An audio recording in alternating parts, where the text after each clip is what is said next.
7:06. I will call the meeting of the Select Board back into open session. Note this meeting is being televised, streamed, or recorded by Bourne TV. If anyone in the audience is recording or videotaping, they need to acknowledge it at this time. Anyone? Use of flash photography during Select Board meetings is prohibited. If anyone from the public wishes to access the meeting, they can do so by calling the conference line, 1-929-205-6099.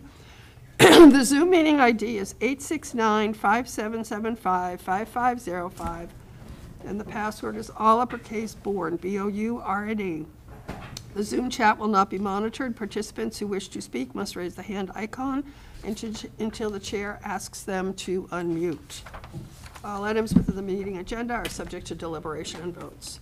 We begin with a moment of silence to recognize our troops and public safety personnel.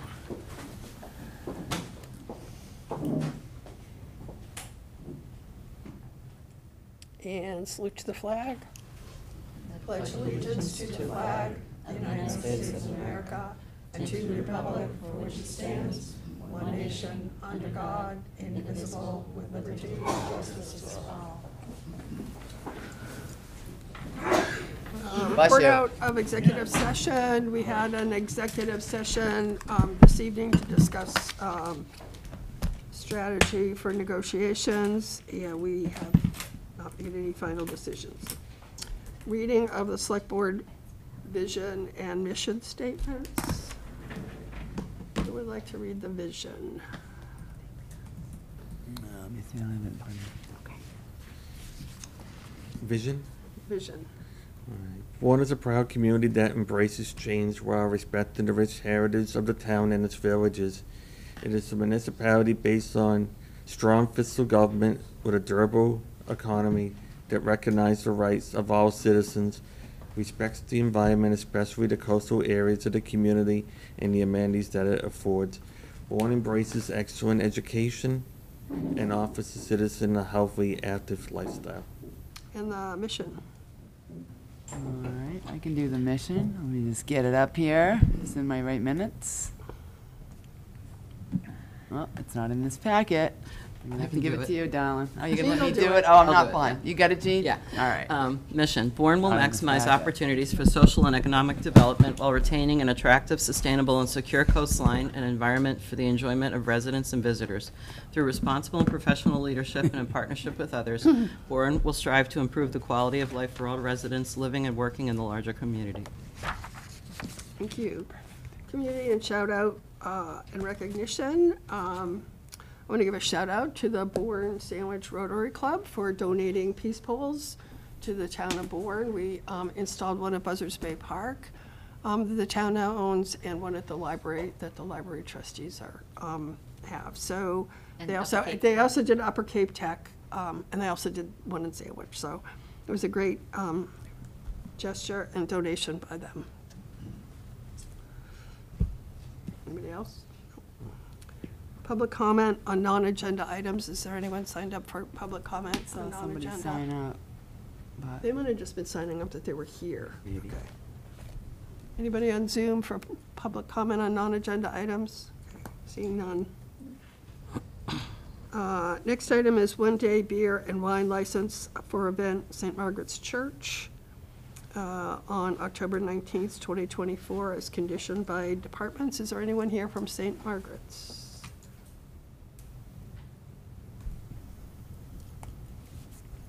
Okay. Is there any questions from the board? Everything's in order, it seems, right? Yes. Motion to approve the one-day license for St. Margaret's Church, 141 Main Street. The event will be on October 19th, 2024, as conditioned by departments. Thank you. Motion by Peter. Is there a second? second? Second by Melissa. Any discussion? Seeing none, all in favor? Aye. Aye. Any opposed? Abstentions? It's unanimous, 500. Next, review CPA fund balances and FY25 revenue. We had something in our packet, and then we did receive an update from Barry on the CPA fund balances. And with the estimated revenues and the historic fund balances. And I believe the motion on the CPA article for the Burying Hill has been adjusted to reflect, It has, yes. there wasn't enough in historic resources reserves, so they're taking some of it out of undesignated, and there should be a new motion for that. And for open space recreation reserves, the amount is $2,357,753. And that's the other, I think that's the other one that there is. So we have that for reference during our CPC articles review. Next item is, any questions from the board about revenue? Consider the school department request for further amend the December 12th, 2022 Energy Management Services contract. I don't see Dr. Joe here. She said she had a conflict and couldn't be here in person. I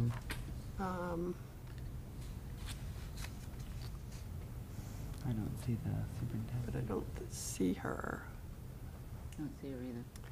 So, Jenny Merrill, I did see Jenny. Yes, There might be she's one here. up in the corner. I can't see it. I need to, like, change my view if I'm doing that. I'm here. Okay, hi, Jenny. So we had a letter in our packet. So the school department, we had a a certificate of completion of the contract as of August 30th of this year. That's correct. Okay.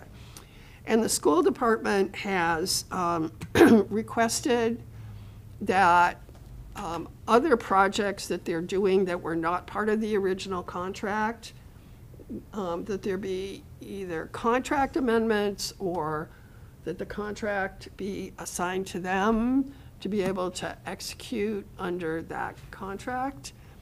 We did have in our packet a letter from our town council outlining some of the concerns. Jenny, do you want to say a few words, or does anyone in the board have any questions about this? Can you just I'm happy to talk to this if there are, but I'll take questions first. are there any questions on the board? Questions, no. Comments, yes. Go ahead, Peter. I just think from the past history that we've had with the train group, I think amending this contract any further, I just wouldn't do it. I mean, we haven't had a positive experience with this company, and especially in this building right here, with the experience in this building. I know by amending the contract, it makes it easier for the school department and possibly on procurement law, procurement regulations, but I don't know. I just feel it's not the right time to amend this train contract any further than it already is. I wouldn't support it. Okay, anyone else? I agree with you. I think it's in the town's best interest to not pursue any additional contract agreements with Train in particular. I don't think it's difficult to put out, RFQs and, Town Hall manages it and does it very successfully, and has tons of experience with it. There are alternatives to, and there are other very successful ways of getting procurements and, without having to go through a contract with Train. The track record, there's been some struggle and their performance, hasn't been exemplary, and it's probably not a good idea to continue. Or even to amend the contract, in this case, or turn it over. Well, I I agree with you. Reading our town council's letter, I think there are risks involved with taking a contract that was signed by the select board and the town administrator and turning it over to another group. We don't necessarily get absolved of our liability, so I would not be in favor of assigning the contract because it's under us. And when it comes to the amending of the contract, I think that the process for this contract is a specific kind of procurement where you procure for the company that's going to provide energy savings to you, and that's the primary purpose of that contract. So we went through through procurement. We chose Train. They did a series of projects at the schools. They did a series of projects at the town. We completed those projects. The energy management, the energy savings have been documented as part of the contract and what they're supposed to provide. And there's a monitoring over 20 years to make sure that we get the energy savings. The projects that are before us currently for the chiller at the middle school, I think is better. That's not primarily an energy savings, it's to provide air conditioning. So that should be bid as a separate project. The project for the RBCs at the wastewater treatment facility is a $2 million project. And once again, I think the procurement of going out to bid to get the most responsible bidder, have an OPM that will monitor the project and make sure it's done properly and has expertise in that area, I think that would be beneficial to the town.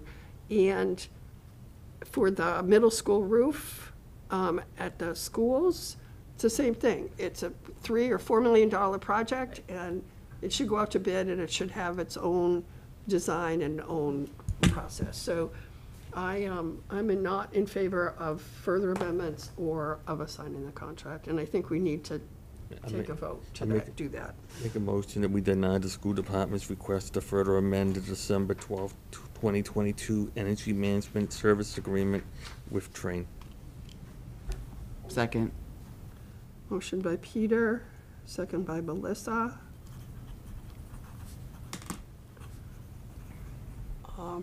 Thank you for coming, Jenny. No problem. Is there any further discussion? Yeah, go ahead and vote. Is there any further discussion, or? Yeah, no, I mean, I think there was no sense in me, running around. You all said it very eloquently, and I think the people at home also heard it pretty clearly, so thank you. Yeah. I would like to know what the town administration, the assistant, do they agree with our assessment? This is a 15-year contract. It's between the board and the company. So I think that we have completed the project, and if you don't want to continue on, you have no obligation to continue on. Okay. Any discussion from the audience? Anyone on Zoom? Chris is coming up. Chris? Chris Farrell from the trustees of the community building. Trying to think which board I was representing. Yeah. But I would just say that I am in concurrence. I'm not impressed with anything that Train has done, so I would encourage everybody to go along with the board select to dissolve this agreement. Thank We're you. not dissolving the agreement. We're keeping the current contract in place, but And we're current- not adding anything I- more to the contract. Exactly. Not adding anything to it. I agree. All right, thank you. Chris? Okay, if there's no further discussion, all in favor? Aye. Aye. Any opposed? Abstentions? It's unanimous, 500. Thanks, Jenny. You're welcome. Are you guys, do you need me for the county land PNS, or are you guys okay with that? I think we're all set. We have Okay, a excellent. revision. Okay. Oh, okay. Okay, great. Yeah, I think we're okay. Okay, all right, have a good night. Thank you. Thank you. Goodbye. Okay. Next item on the agenda is town meeting articles, motions, and recommendations. Barry, do you want to start, or are you just going to introduce us, or just want us to go through the articles by the numbers? Article 10, CPC, Fund Archaeological Study for Burying Hill. Excuse me. Just go by the agenda. Okay, I'm going to recuse myself for this topic. okay. I will be back. Okay. Maybe Anne Marie can Oh. come get me. Pop my head up.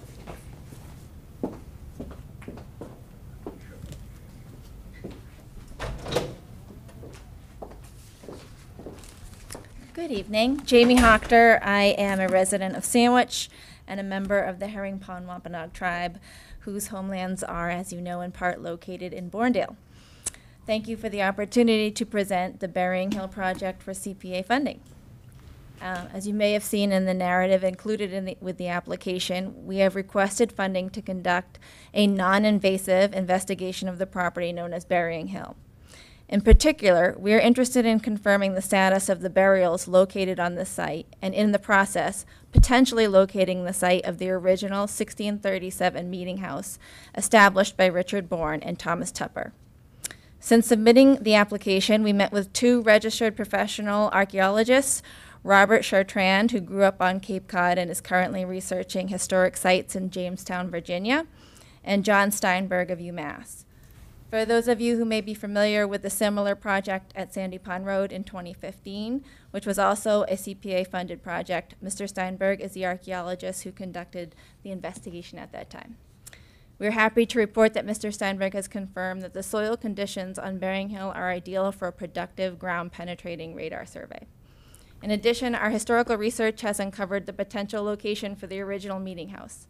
Specifically, in the text entitled The History of Barnstable County, Massachusetts, it notes that Burying Hill is a round, high knob of land, which was the burial place of the Herring Pond Indians when the whites first came, and has been since the memory of the present residents, by whom no use of the hill has been made. Upon a plateau on its southern slope, which is shared with the property known as 829 Scenic Highway, it's the site of the church that was removed to the south part of the town, and at the base of the hill is the never-failing Meeting House Spring. As you may know, the site has some challenges from a grade and vegetation standpoint. Based on these initial meetings with the archaeologists, the strategy will likely be to choose a few select areas to research with ground-penetrating radar. Both archaeologists have experience investigating burial and church sites from the same time period and find this project so fascinating that they are willing to collaborate as necessary to get the best results possible. If I can leave you with 2 highlighted points about Burying Hill, they would be first, how unique it is, not only in its antiquity, but also as a cultural melting pot at the very birth of not only our town, but of our country, and even earlier due to its location along a critical and well-used trading route. And second, the fragility of the site, which has already been at least partially disturbed and largely forgotten. Now is the time to understand, protect, and preserve what remains. It deserves and, in fact, commands our care as stewards of this incredibly special land. If you have any questions, I'm happy to answer them. Thank you for a great presentation. Any questions from the board? No, I think it's a great, it's great use of CPC funds, to preserve and protect, our ancestors, with Burying Hill. I think it's money well spent. Yeah, I'm very excited. I just returned from Italy, and I was with an archaeologist walking the grounds of Pompeii, and I'm all in on this one. To be immersed in, literally, from something dating back to 80 AD, but to have that right here in our own community and to unearth something so valuable, and I'm full support for this article. Yeah. So I walked on the Appian Way, and it was right, they had just found, someone was making an addition, and they found like Cyprico Africana's house or something, and it was like it's really exciting when you do this stuff. So I do think it's a great project. That's great. Okay. Yeah. You want a motion to support Article number 10? We're going to do the warrant, and we're going to do recommendations. I think we vote them. Well, Melissa's recused. The only reason I'm saying this, it says meeting articles, comma, motions and recommendations. That's why I'm just asking. Okay, so the motion is going to be different on this article than what's printed in our packet.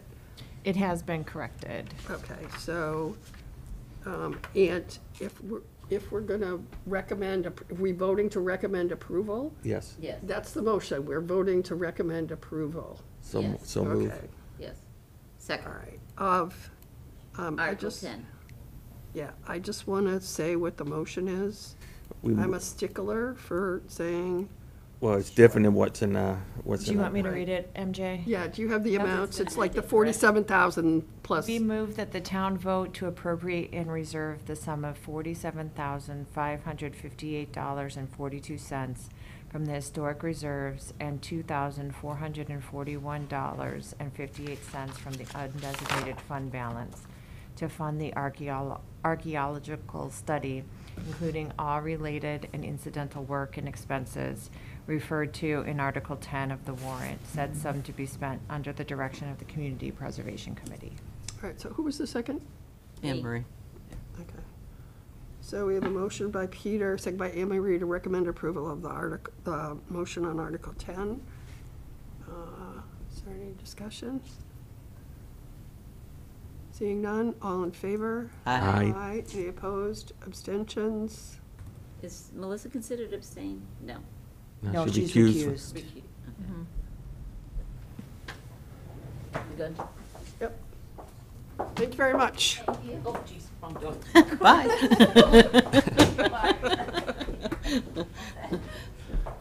Wishful thinking.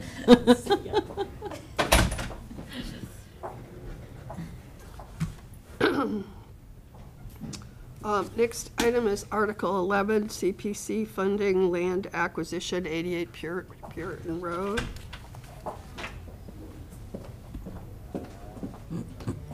And Tim Thank you, Lyden. Madam Chair, if I may. Tim Lyden, Bourne Engineering. Hi, Jim. Thank you. So we're looking to acquire 3.3 acres at 88 Puritan Road, which is adjacent to the Bumps Pond, Queenswell Pond. A little bit of an odd request coming from my department. What led us here is a year and a half ago, we received a grant for $183,000 to review the Queenswell Pond watershed, to kind of come up with an action plan on how to improve the water quality of the pond. It's a little bit of a freshwater initiative that we've kind of unofficially started with the staff.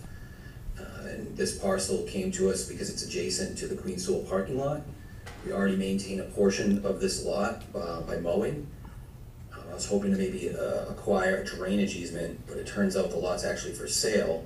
And the price that would have cost to do plans and a drainage easement on registered land, the acquisition is right in line with the cost and effort, and actually would probably save a lot of time.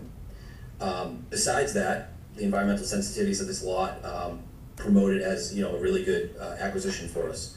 It fits the open space plan ideals, and I'd hope to see some other outfall pipes up on Puritan Road that are adjacent to this parcel, and see some of that sheet flow come out of those outfall pipes and run over this land untreated for us to maybe go attack at some point in the future and utilize this parcel in other ways for water quality.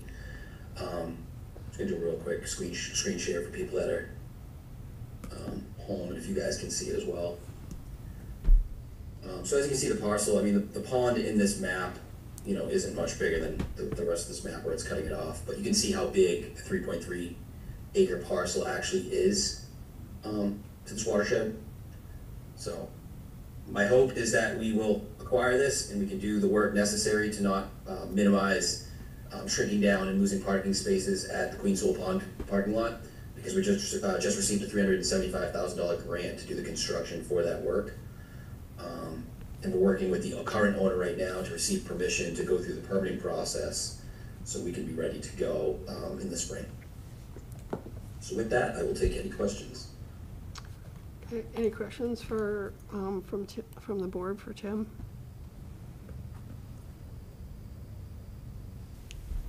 This sounds like a really good purchase. I am right adjacent to the pond. I think this is really great. Yeah. Yeah.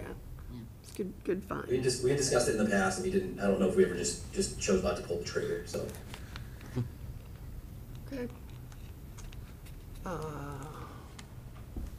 Seems reasonable, cost. The amount of acreage. Do we want to do these motions as we go for a while? I mean, do you prefer to do that? That's fine. Is there a motion to recommend? recommend approval, Article 11. Second. Do I have to read the whole motion? No, you just have just a motion to recommend approval. Okay. It's the same as what's in the book. The only reason we read the other one was because it was The different. wording different, changed, right. yeah. Okay, any discussion from the board? Any discussion from the audience? Zoom? Seeing none, all in favor? Aye. Aye. Any opposed? Abstentions? It's unanimous. Thank you. Next item is Article 12, CPC Fund for Conservation Restriction, 541 County Road.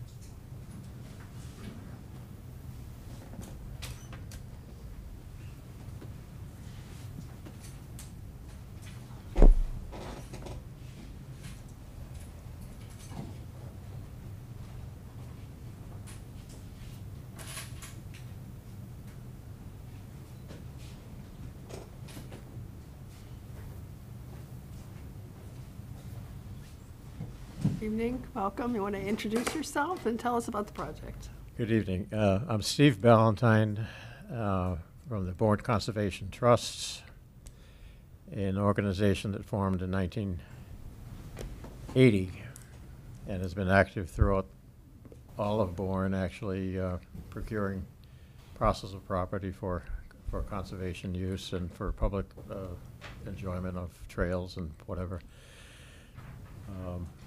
We presently have roughly 350 acres of land in Bourne.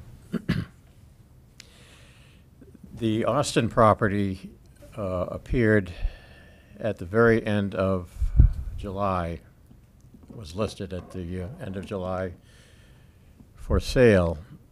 And I found out about it during the first week of August and felt that it was a natural fit for the town of Bourne to be involved with, control, own, whatever. That it was just too important a piece of land to lose for development, which would have been the outcome had we not stepped in. I felt that it was, as I say, natural for the town because of its location, its proximity to existing town conservation land, Bourne Water District land, adjacent to town wells and the well field of the Water District.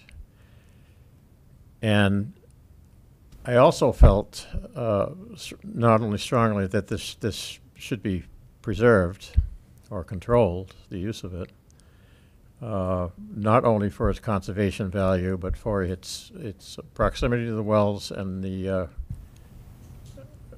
protection of the water quality of the district and the town. So my reasoning then too was that the town should be involved, but I know that the wheels within town take a long period of time to come into fruition. The Bourne Conservation Trust is a little bit is a lot more flexible anyway, and able to do things with less fanfare. So I put it under agreement in the first week of August, hoping to give the town time to digest this and to become involved in the purchase of this property. Our closing is in November 12th. But I knew that we did have time to involve the town. Here it's been 2 months basically since this has happened. In that period of time, I'm sure it would have been sold and been developed. And knowing there was a special town meeting coming, and talking with open space people and Barry Johnson in particular, Also with the Conservation Commission, the Water District, we had several conversations. And the outcome of this was that we decided, with the help of CPC, to put forward an article that would ask the town to purchase a conservation easement, conservation restriction, CR, on the property,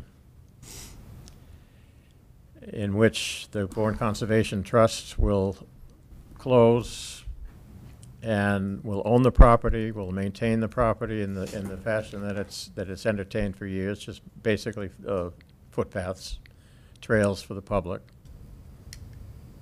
The town will, through the Conservation Commission, will oversee the use of the property and regulate the conservation restriction placed on it. The ask is for $2.1 million for that conservation restriction. In the process of our dealings, the town required a appraisal on the property, so an independent appraisal was undertaken, and the value of which I think you've seen. The actual property came in at 2.77, I believe, and they were also asked to provide a value for this conservation restriction that we're talking about, and that came in at 2.37. So the value of that conservation restriction is actually more than what we're asking. I'm informed, and I was informed from the beginning, that funds were available for this type of acquisition through the CPA funding.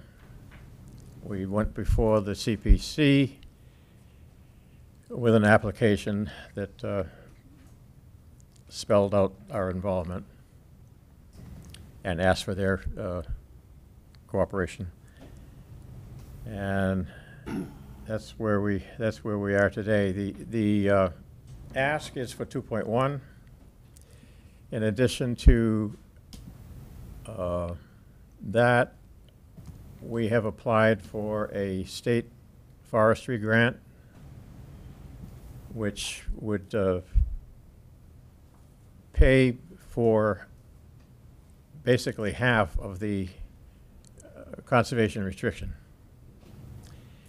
So if this does go through as we've asked through town meeting and is acted on favorably, town would purchase the CR. We would be able to close on the 12th of November, and we would know about this state grant approval probably by the during the first week of November. End of October, possibly. And if that does come through, as we've applied for, that funding would be a reimbursal to the town of Bourne for whatever amount that comes in at. I'm expecting something over $1 million anyway.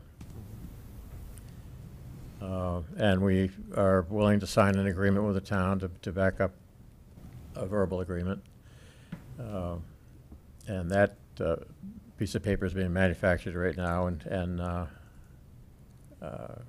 can happen before town meeting anyway, with the blessing of the select board and ourselves signing.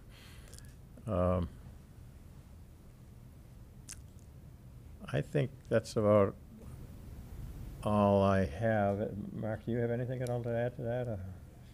This is Mark Robinson from the Compact of Cape Cod Conservation Trusts, who does a lot of work for all of the land trusts actually on the Cape, technical assistance. He is instrumental in actually writing this article. He's writing the CR, And he's also responsible for the application to the state for the grant. Mark? Thanks, Steve. Mark Robinson, the Executive Director of the Compactive Cape Cod Conservation Trust, which is a nonprofit regional network of 32 local nonprofit land trusts and watershed associations throughout the Cape, including the Bourne Conservation Trust. And Steve and I have worked together on many projects over many years. Part of my job also is to advise many of the Cape Cod towns. I counted up recently. I think it's about 11 or 12 at this point. On projects that involve partnerships, these public-private partnerships between the local land trusts and their respective towns in putting together the funding necessary for these very valuable and very expensive properties that have been coming forward. Nothing more important, of course, than lands proximate to the main well field of the town of Bourne, as you can see on the map there. And in fact, the town is required, or the water district is required, to own and control a 400-foot radius to its wells. And you can see the blue dots of the wells and how close those wells are to the property in red, which is the Austin property that we're talking about tonight. So all of the groundwater that flows under the Austin property in Pocasset is directed towards the wells. So it's a direct benefit to the water quality of the drinking water supply of the town of Bourne and the Bourne Water District. To not have houses, lawns, septic systems, and yard waste and animals and all the other things that go with the 24 houses that your appraisal said could be built on that property. And I think that it's the most critical feature of this property is the proximity to the wells. It's all upland forest. As you can see, it's encapsulated by the town forest and the water district lands. Approximately a total of almost 500 acres that would be preserved with the addition of these 30 acres. So we consider it to be a really critical piece in the assemblage of upland and wetlands in this very important wellfield area.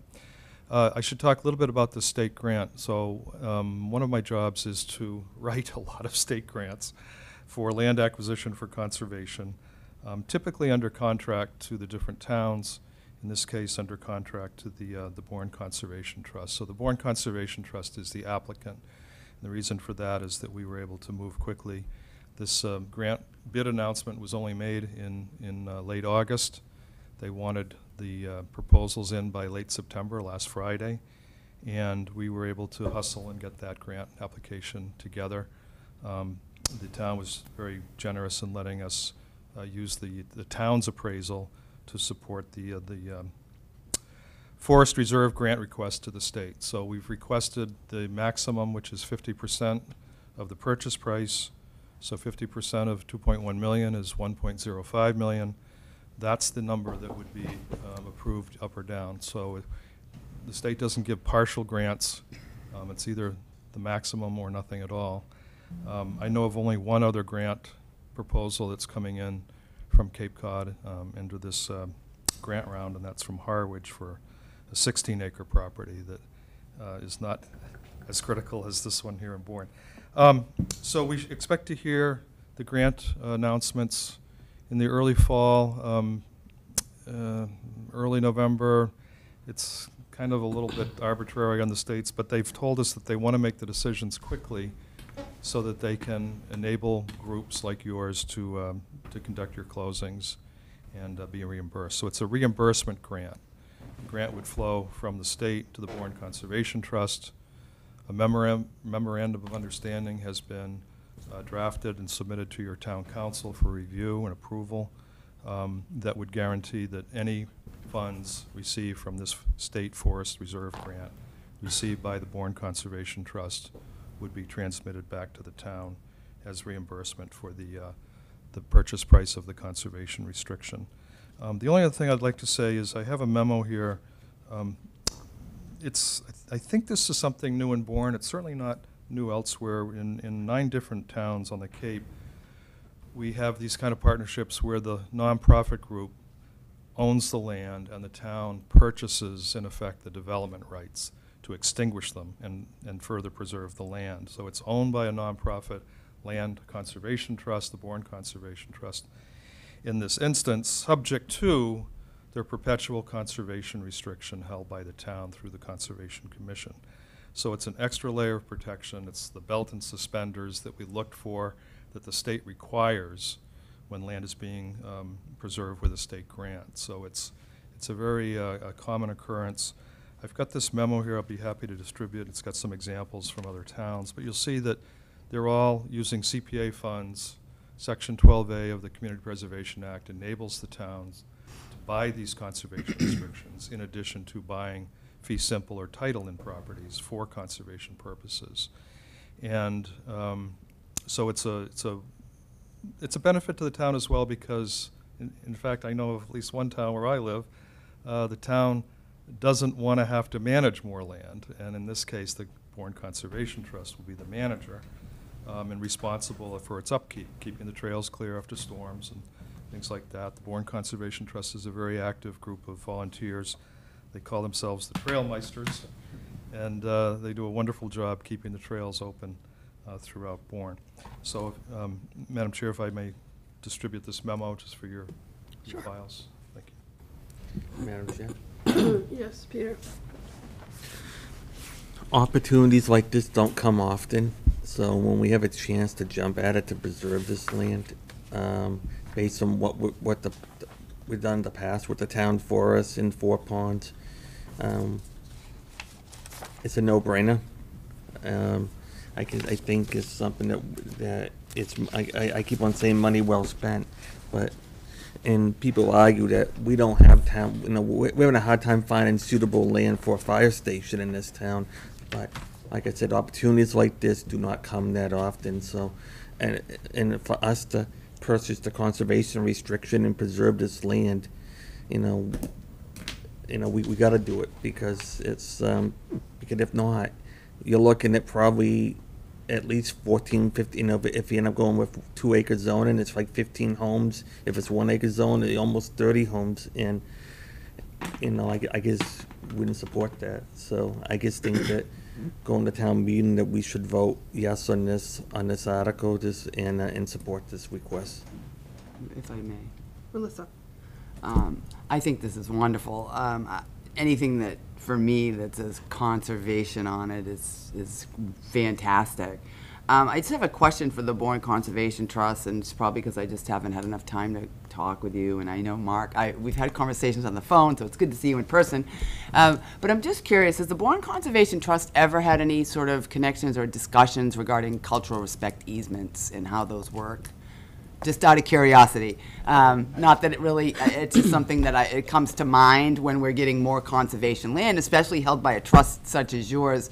It begs the opportunity that you could consider some cultural respect easements. I know Mark is familiar with those, I would imagine. He's done work with NLC. So that was just a thought I had. I just didn't know if that's something you've heard of, talked about at all.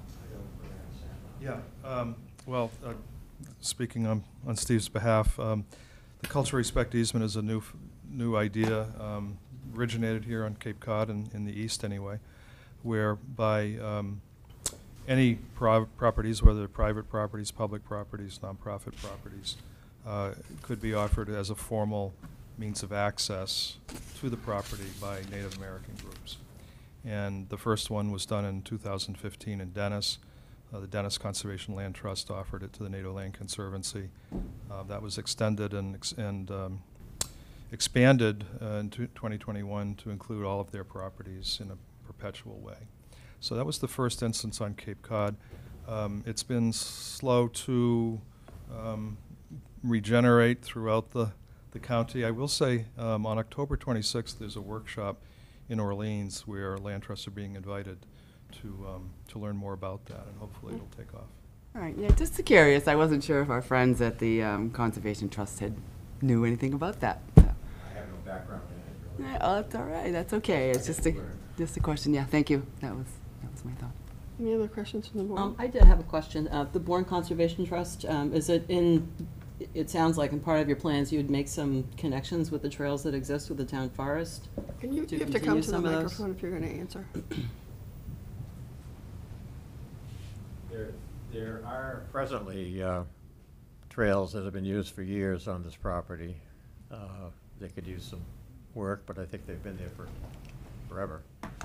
That connects up to all of the town forest trails, and we would maintain those and probably improve upon them. Originally, I thought that we probably would use the access of County Road to access these trails, but with the town parking area just very close by, I don't think we'll have to do anything like that. I'll probably block off that road, I would think, but the trails will be maintained and expanded on if it's feasible. Okay, yeah, that's part of the natural attraction, is this just being able to expand upon that land and have everyone be able to use it. And the connections between the town forest and then also going all the way to the Four Ponds area too. That's, We've had a lot of feedback actually from the public on this since we entered this endeavor. All positive, and all lots of the people that have been using these trails in the past and were curious if they were going to be maintained and everything, and we assured them that it would be. okay, So thank pretty you. much what's there presently, and if that needs improving, that we'll certainly undertake that. I don't know how many miles of trails we have, but there's an awful lot. I don't know if you're all familiar with them or not. Quite a network of trails, and we have a very active volunteer force that maintains them. We also do a couple of town-owned properties, with the understanding with the town, and we've been maintaining Monk's Park, for instance, and a couple others. The town owns, but we maintain the trails on. Greatly appreciated. Yeah. Thank you.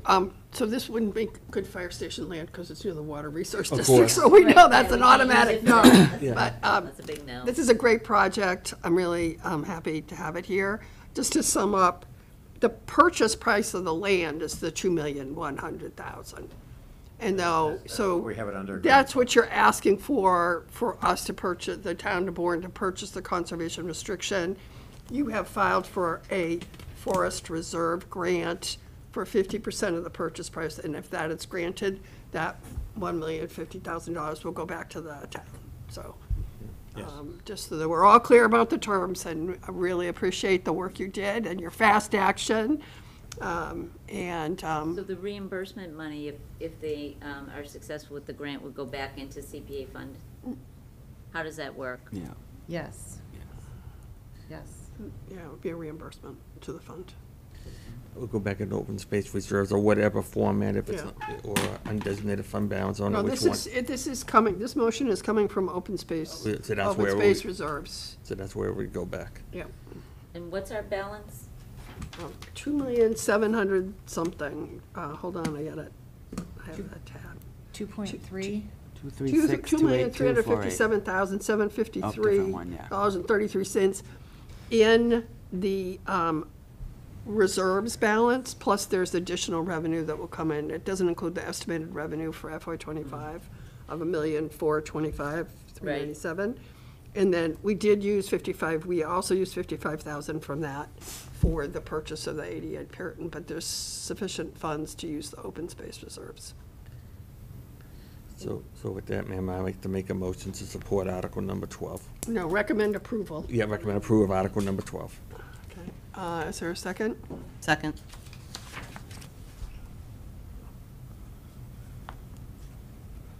Motion, is there any comment from the public, from Zoom? Okay, motion to recommend approval of Article 12. All in favor? Aye. Aye. Any opposed? Abstentions? It's unanimous. Thank you very much. Very much.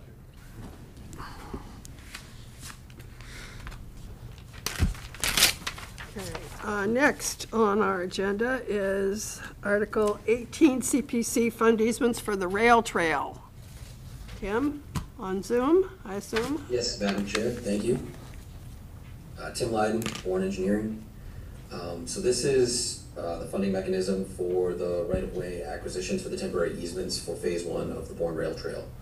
This is a half-mile Phase 1 that gets us from the Canal Service Road down to the intersection of President's Road and Monument Neck Road.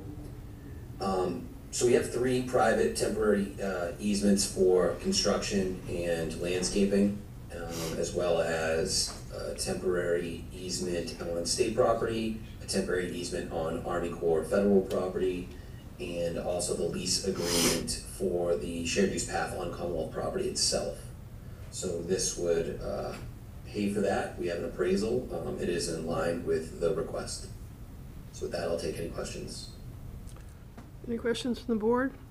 What was the finance committee's vote on this article last night? Finance Committee on Article I think it 18 was 511. They've done a lot of work over the years on this, and the fact that they've gotten this far, I mean, I think it's, you know, it's a good thing. And I guess think this is just another piece of the puzzle to get to the, you know, to get this project finally done. So it's, I would recommend approval of this article. I think this project is on the tip, and it's coming up for funding, and we were lucky to get it on the tip and to get the funding, so I think it's good for the town of Bourne to signal that they are enthusiastic about the bike trail. Any comments from the board? Public? Zoom? Motion to recommend approval of Article 18. Second. Motion by Peter, second by Jean. Is there any further discussion? Seeing none, all in favor? Aye. Aye. Any opposed? Abstentions? It's unanimous. Thank you, Tim, for your hard work on this. Article 13, reduce CPC membership.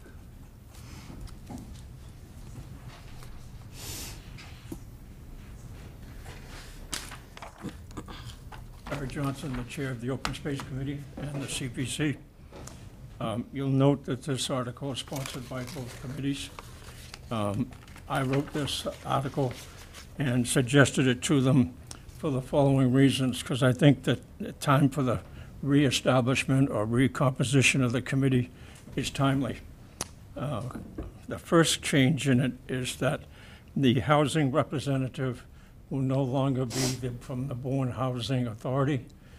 It will now be as designated by the Bourne Housing Partnership. The second change in it is that it currently calls for 4 members of the Open Space Committee to serve on the CPC. We're recommending that that number be reduced to 2 members of the Open Space Committee. And the new position, and the last one, is that we're recommending that 2 members as selected by the Select Board or designated by the Select Board will now become members of the CPC. So instead of trying to get an article with a lot of cross-outs and everything, we requested to just delete this current membership, Article 8.11, and substitute it for the article that's before you. And it's recommended by both the Open Space and the Preservation Committee. Okay. Any questions for Barry? Was there something that prompted this? It was just you decided it would be good to have some diverse membership, or we're leaving from the open space and? Right. And I'm not quite sure I heard it, but everybody is designated by each entity that's represented within the committee. Okay. And how many it says it's reducing. Are we changing the number? It still stays at 9 members. Okay, so we're not reducing, we're just changing. That's correct. Or changing it. Okay. The uniqueness of this is, quite quickly, as you see, each entity that represents designates its own representatives to the CPC. And this is the first time that we're requesting that the Select Board appoint or designate 2 people to the CPC from the community.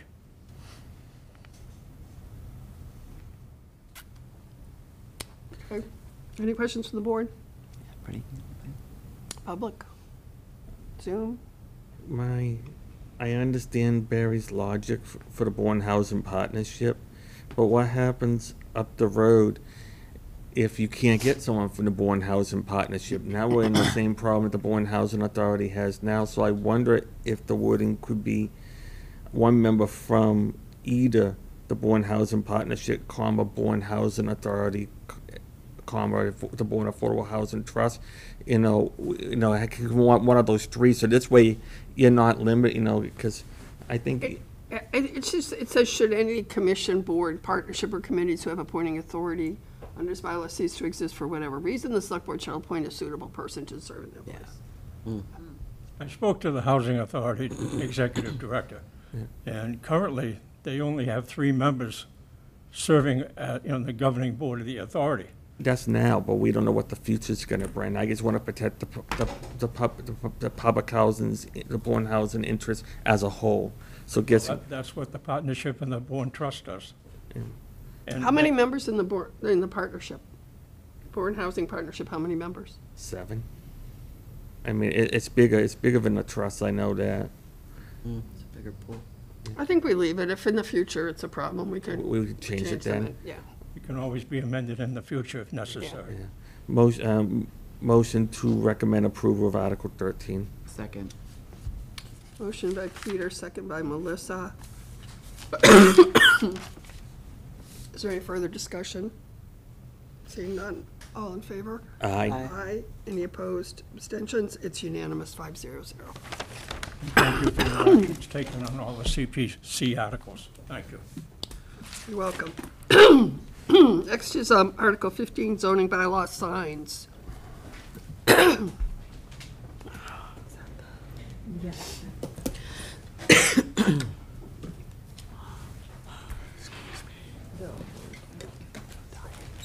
Good evening, Doug Scherer, Chair of the Design Review Committee.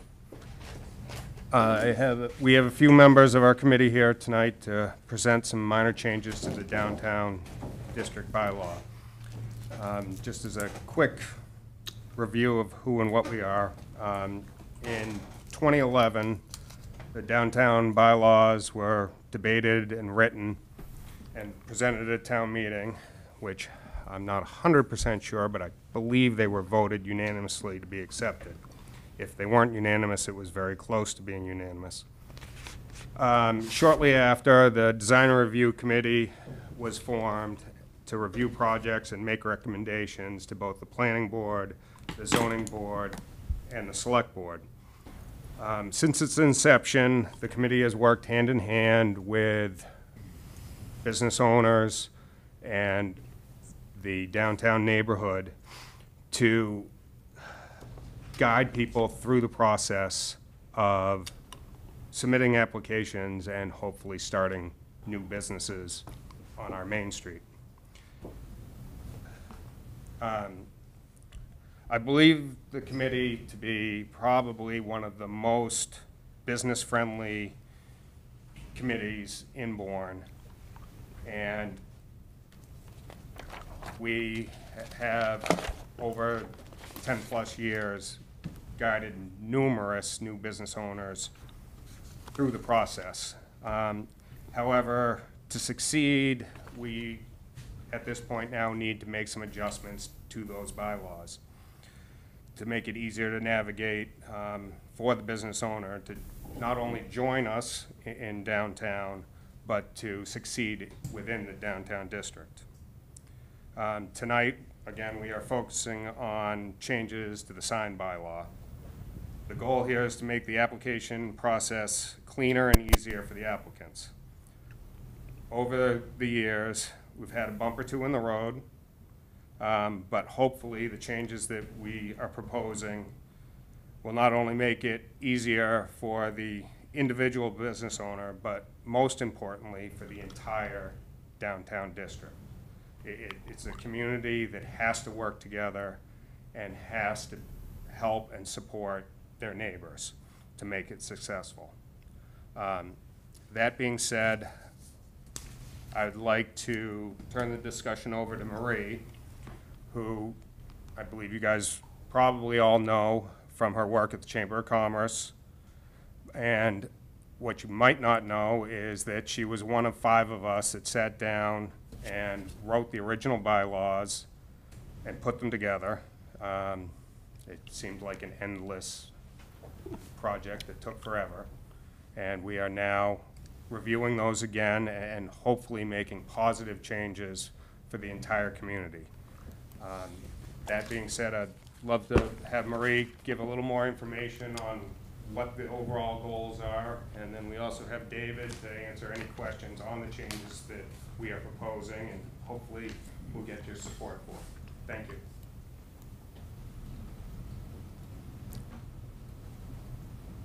Hi, everyone. Maria Oliva from the Cape Cod Canal Region Chamber of Commerce. I wanted to discuss a little bit about the role of who we are and what we do on the DRC, the Design Review Committee.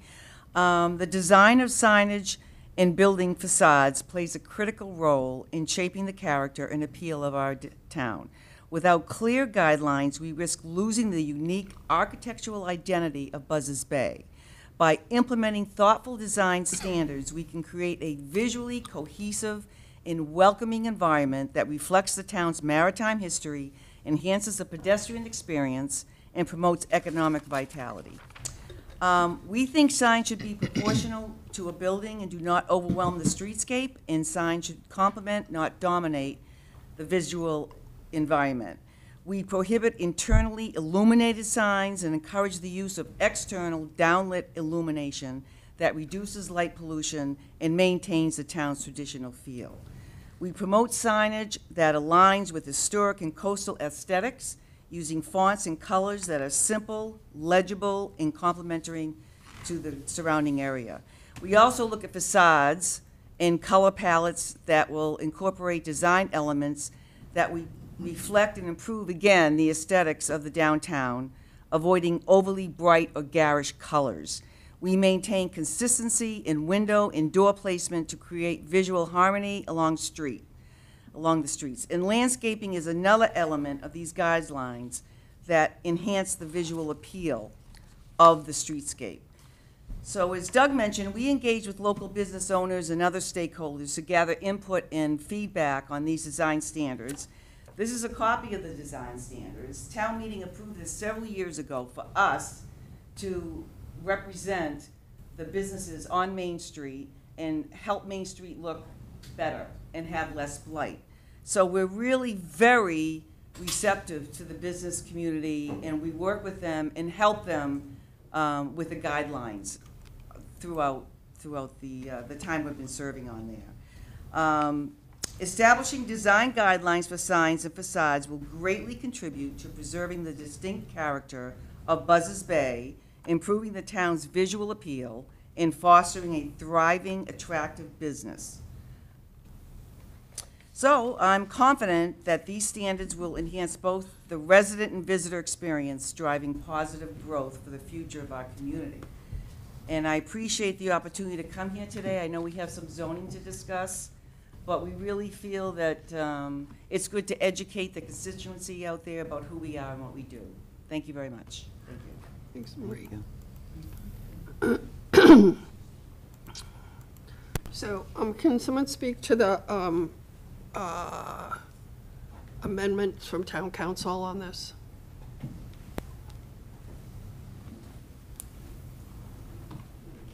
Yeah, excuse me, town council made a couple of amendments to 889. Are they different than what's in the warrant currently? Yes, they Yes. are not in the warrant currently.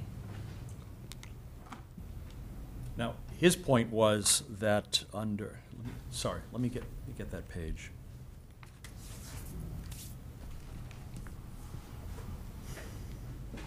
Exemptions, 2889, page 9. On A, Flags are emblems of government, political, civic, philanthropic, educational, religious organization displayed on private property as long as such flag does not exceed 15 square feet. Town council recommended the removal of the words government, political, civic, philanthropic, educational, religious organization, in effect, nonprofits. We've had some discussions back and forth with town council, and our concern was that if you remove the nonprofit characteristic of this, you open it up to commercial interests. So if you read this as nonprofit and commercial interests, they're exempt from flags or emblems on private property as long as such flag does not exceed 15 square feet, and there's no limit in here for the number of signs. So if you're a church or a civic organization, you would typically have an emblem, a symbol of your organization, perhaps a flag. If you're a commercial organization, we are frankly concerned that we might see a half a dozen signs advertising various services, products, and so on, which is in direct conflict with 2886. Excuse me, let me just get that for you. 2886A under special signage, page 5. So what's the yellow there? I can't read that. He told us that he. Yeah, so there's. Yeah, they're striking out government, Just- political, civic, philanthropic. All the nonprofits have been struck out. So now there's no distinction made between nonprofits and commercial interests. Yeah. So commercial interests are exempt from sign restrictions on private property. And that's in direct conflict with page 5, 2886, special signage A. 1 flag per storefront not exceeding 3 by 5 feet conveys a message of open or sale is permitted. That flag shall be removed at the close of business.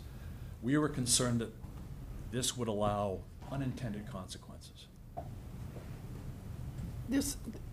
He, in a recent Removing the line. communication with town planner, he had said he would agree to drop, let me find it again, 2889A. He could live with dropping that whole paragraph A.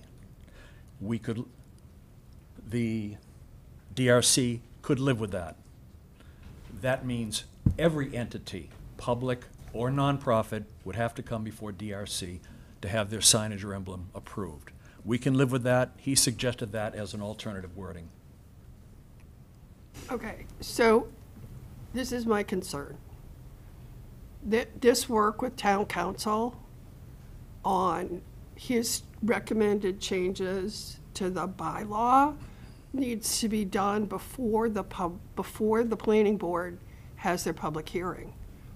Our town moderator is very strict about not having changes to an article, a zoning article on the floor. So she has allowed us to make some Scrivener's errors thing or slight changes, but there were quite a few changes from town council that I believe you guys talked about today. Right. And so then you're like talking, so we're trying to make a decision tonight on, and first of all, I want to say, I thought this was like really well done. There were like a couple of minor things. I had a question about the corporate logos. And what was interesting to me on the corporate logos thing is you crossed out the thing that said generic advertising, which really was important to have in there because it's the advertising logos of Coca-Cola that's not related to the business. I'd be happy to talk about that. Okay. And I'm happy to walk through it. I'm just going to say that I'm really concerned about going forward at this town meeting with this, and the moderator is concerned. The zoning article really needs to be, when it goes to the warrant, it's got to be done. It can't be like back and forth, oh, you need to change this, and oh, it's Tuesday morning and we're going to change that, and oh, we're okay with that. Because if I vote to put it on the warrant, I'm not sure what I'm putting on the warrant right now. Can I make a suggestion? Yes. We make no changes and that is, the way it was written, 2889A, remains the same. We believe that works. It specifically calls out government, political, civic, philanthropic, educational, religious, all nonprofits. So we're saying nonprofits, we don't expect abuse of that. Nonprofits have one symbol, they'll have one flag. That is the Elks, the church, even political organizations. We don't expect any abuse of that. I would recommend leaving it just the way it is, no change. On E, holiday decoration. Excuse me. So our town council has recommended a change, and you don't recommend a change in order that we not have a change to go to town meeting, and we don't accept our comment from town council? Is I that think what you're town council suggesting? has, let me find it, just, I'll read you. So, town council has sent us, town council sends communication today. I'm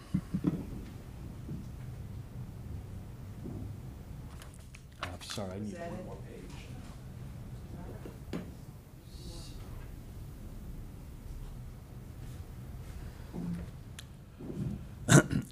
He agreed with our earlier discussion, and he said he'd be happy with deleting 2889A in its entirety. I believe both of these comments were,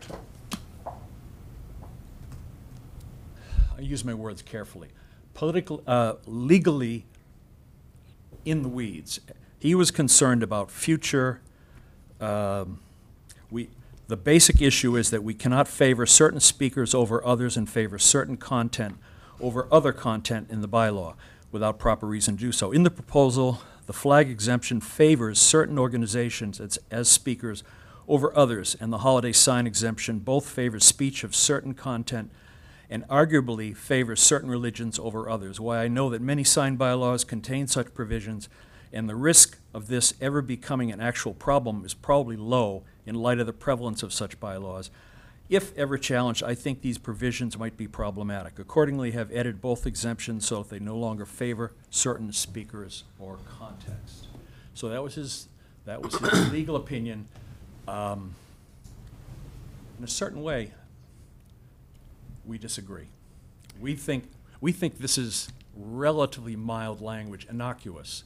We're suggesting that nonprofits are exempt from the detailed oversight because we don't expect abuse.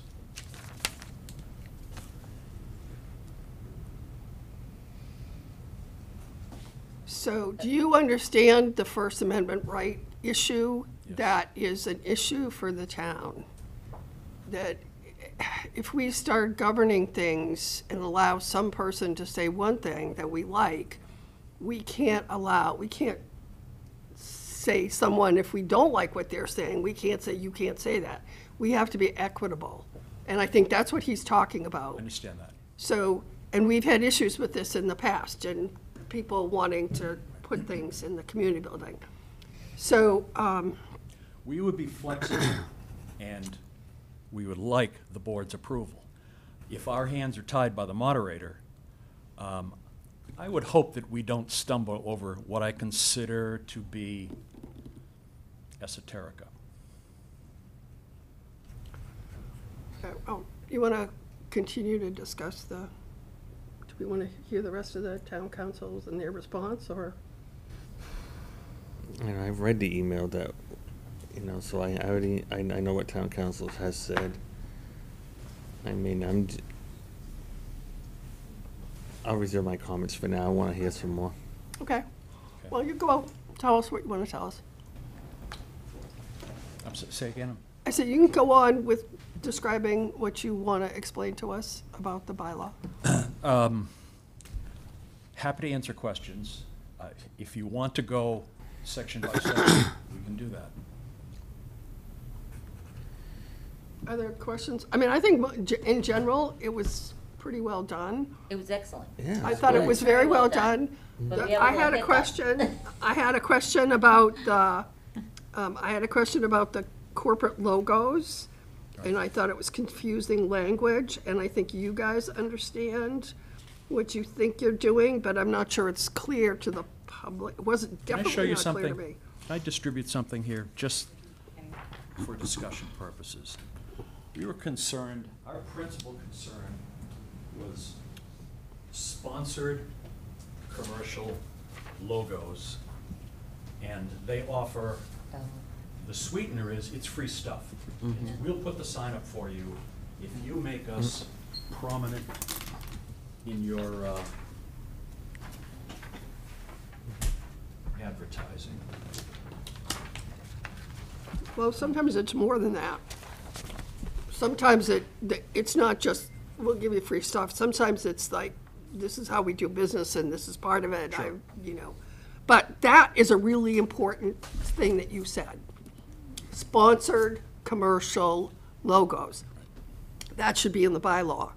In those sections that refer to sponsored commercial logos, that's what it should. It shouldn't say corporate logos, brands are prohibited, because that says, to me, doesn't say corporate sponsored, it says corporate brands and logos are prohibited. So the Shell sign, I mean, I know you're distinguishing that I it's understand. the commercial versus that. Starbucks. Yep. Yes. Yeah, so those were, and I think it's unfortunate that we find ourselves in a situation where we have a really good bylaw. It's not perfect to go to town meeting, and you run the risk if you go to town meeting and then there's these questions. The finance committee, they voted not to make their recommendation until town meeting because they had a lot of questions about it and then concerns. And so I want this to pass. And I know waiting till May seems like a really long time, but I think going in with a perfect article when we go in May makes the most sense. And that's what I want to be able to go support it wholeheartedly, and that's can't how I disagree. think that can happen. One point I would like to make is the reasonableness of the review body. We don't find ourselves, I want to put this carefully, we make reasonable approaches to what we see in front of us. We would never deny a Starbucks because it had their graphic in the sign. We were just trying to, again, deal with abuses. And it's a powerful inducement when someone says, I'll put your sign up for free. Is that good for the town? That's what we're trying to do. I understand the Coca-Cola thing, but you also have to have equitable. So if you as a design review committee say, well, you can't have your Coca-Cola sign up because it's a sponsored commercial logo, but it doesn't say sponsored commercial logo in the bylaw, and then they say, well, you let Starbucks have theirs, Well, and then it's you guys imposing, you're not going by the bylaw, then you're doing it the way you want. So I'd like to apply a reasonableness standard to it. If you see something like this, and you might be inclined to say, Nick's has been gone for 3 years. What percentage of his revenue did he make from Coca-Cola? He sells pizzas. He sold pizzas. He might make 10 or 15% from his Coca-Cola revenue. Coca-Cola has a sign where the corporate image is as large as his identification sign. And I just think it gives us the opportunity to apply the reasonableness argument. Okay, thank you. I hope we can get your support, and we will do what we can to make it work. Thank you. Any other questions on this bylaw? It's, well, 2/3 at town meeting, you're gonna need a 2/3 vote to approve all of these changes, and I think the burden of proof is gonna be, it's gonna be hard. Especially if you saw, especially with town council's comments and other people asking questions out in the audience. I concur with you that we should have a button-down, perfect, ironclad bylaw for the annual town meeting next May. I would hate to see it go down, and then you have to wait 2 years before you can bring the same thing back again. So I rather protect the work that this group's been doing and wait till next May and put it on the annual town meeting warrant, or the special within the annual. And because they have done a lot of work, and then I don't want to go for naught. Yeah, reluctantly, I, this is hard. I've been on the design review committee on the planning board. It's been a lot of work. And it's a really good group that has a good sense of what businesses need and what's been presented in the past and what changes need to be made. But a 2/3 vote is a heavy lift, and after the last experience, I think coming out with a really strong package is important. I even wonder if by eliminating that 2889A or whatever that section is entirely, and then, that still has to be discussed a little deeper, because if you eliminate that entirely, then you're opening yourself up to a subjective, situation where you might be If you favoring one eliminate over it, another. then everybody is subject to review. Yeah, and which Nonprofits then and you might commercial. have groups playing one against the other for appeal. So I tend to agree that I think we should this needs to be really tight, and We need your support, so Yeah. we will listen. So if that's the case, if you're ready for a motion, my motion would be to remove Article 15 from the warrant.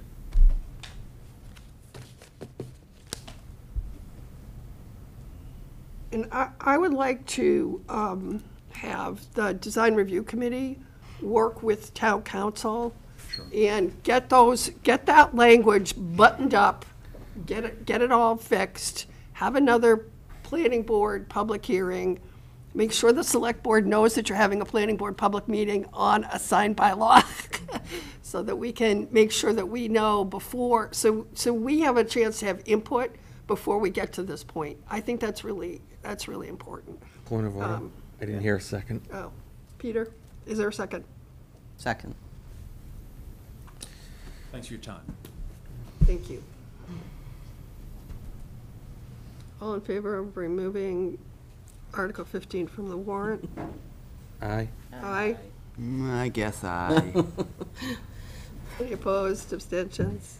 Well, it's an important article. It is. We don't want it to wait. No, I agree. Yeah. I agree. We need it. That's why the 2/3 scares me. Yeah. Right. Yeah. I get it. I wanted to see it go, but yeah. Yeah. I get it. Yeah. If it was 50-50, if majority, you might do it, but even Right. still, it's Yeah. messy to do it, to have that at town meeting. Okay. And knowing what the moderator will Right, accept. exactly. Exactly. That makes it even more Yeah. difficult. It makes to it more lift. difficult on town floor if the moderator's not gonna address any amendments on town meeting floor. People, that's a Correct. red flag for people. Next article is Article 16, demolition delay bylaw. Thanks, everyone, for your work. Thank you very much. Thank you. We'll see you in May. See you in May. Oh, yes. Well, a little bit before that. Before May. Yeah. Before May. Come early. Thank you. Are you explaining this, Jen? I am. Okay. Thank Everybody you, deserted you, Jen. Madam Chair, members of the board. I'm here to present Article 16. Is that all we were at? This article amends Sure, the move town around. bylaw historic demolition delay section 3.14 to preserve and protect historically significant buildings in the town that are scheduled to be torn down as part of site plan or building permit application. The Historical Commission proposes 3 amendments as follows. In the definition section, there is a definition for total demolition and partial demolition. The amendment would add in the word alteration to the partial demolition definition to provide clarification that alterations are referred to the Historical Commission. Examples of alteration are replacing a window with a door, replacing windows with walls, or expanding a doorway. The second change gives the Historical Commission 45 days rather than 30 of its receipt of an application to conduct a public hearing. And last change is to reduce the public hearing notice advertising timeframe from 14 days to 7 days. This would help to streamline and shorten the permitting process and review period. Thank you. And the Historical Commission has voted to recommend this wholeheartedly. Yes. Yep. Motion to move motion to Any- support. Well, first, is there any discussion from the board? Any discussion from the public?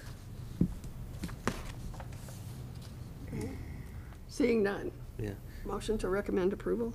yeah. Second. Motion by Peter, second by Jean. Is there any- Is there a definition of alterations? Like a complete definition in the, or is it just what's written here? There's a definition for partial demolition. Okay. So it's just adding slash alterations to it, because a lot of times when we refer an application, the applicant will say, well, I'm not demolishing my house, I'm only taking down a little bit of it, or making, a change to a doorway, and Right. it still has to go. So I think when they see that word demolition, they interpret it as total demolition, not partial. And they don't come before you? Is that what happens? No, partial demolition and alterations are referred to the Historical Commission. Okay. I think that, I think what she's saying is maybe people are surprised, like they go to the building inspector and they say you have to go to the Historic Commission for demolition permit, and he says, well, what are you talking about? And I've been at these meetings, and even like changing the windows, so if they're changing the windows on the facade and it's architectural or changing the look, historic look, so I think that makes a lot of sense. I think the 45 days is helpful because the Historic Commission, meets like once, they have to, the way it goes where the building inspector gets the permit request, then it goes to Jen Copeland, then it goes to them. I think the only thing that's not clear is what's the 45 days of receipt of a copy of the application. So does the 45 days start, when does the 45 days start? With the building inspector getting a permit, or from you transferring it to the Historic Commission? The date I make the referral. Okay, Starts so then. it's 45 days from that date, so, and that's clear, right? The application for, Where are we? I gotta look at this again.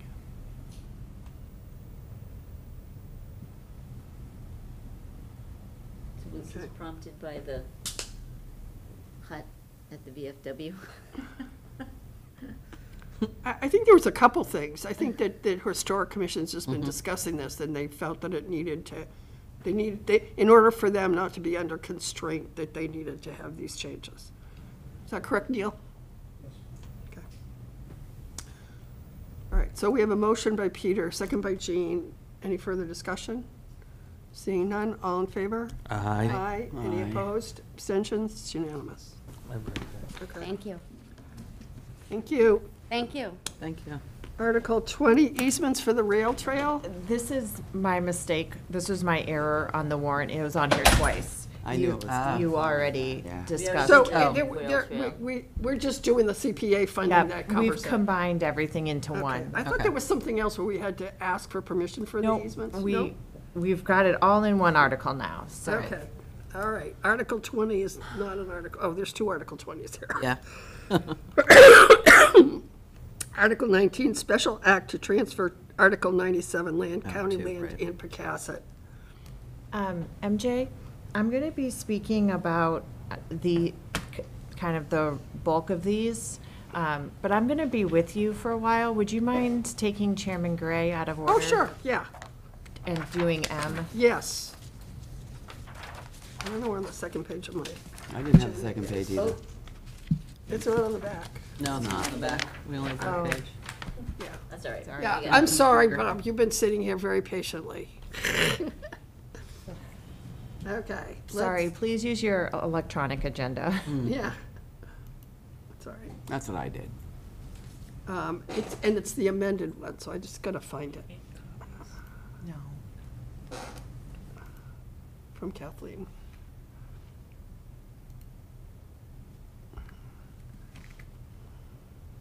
Oh, that's right. MJ, let me, Here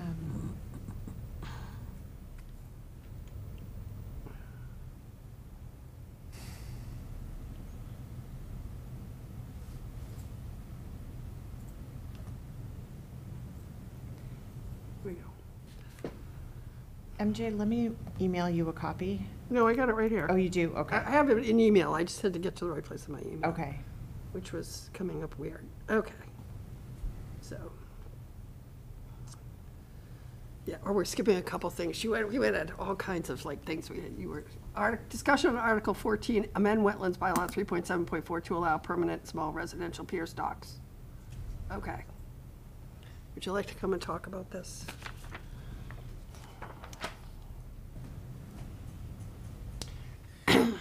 Bob Gray, Chairman of the Conservation Commission, and I'm here to answer any questions you have on this article.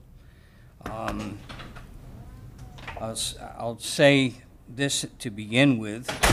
The bylaw, Article 3.7, has been interpreted for the last 24 years through the regulations that we have to only permit small residential docks.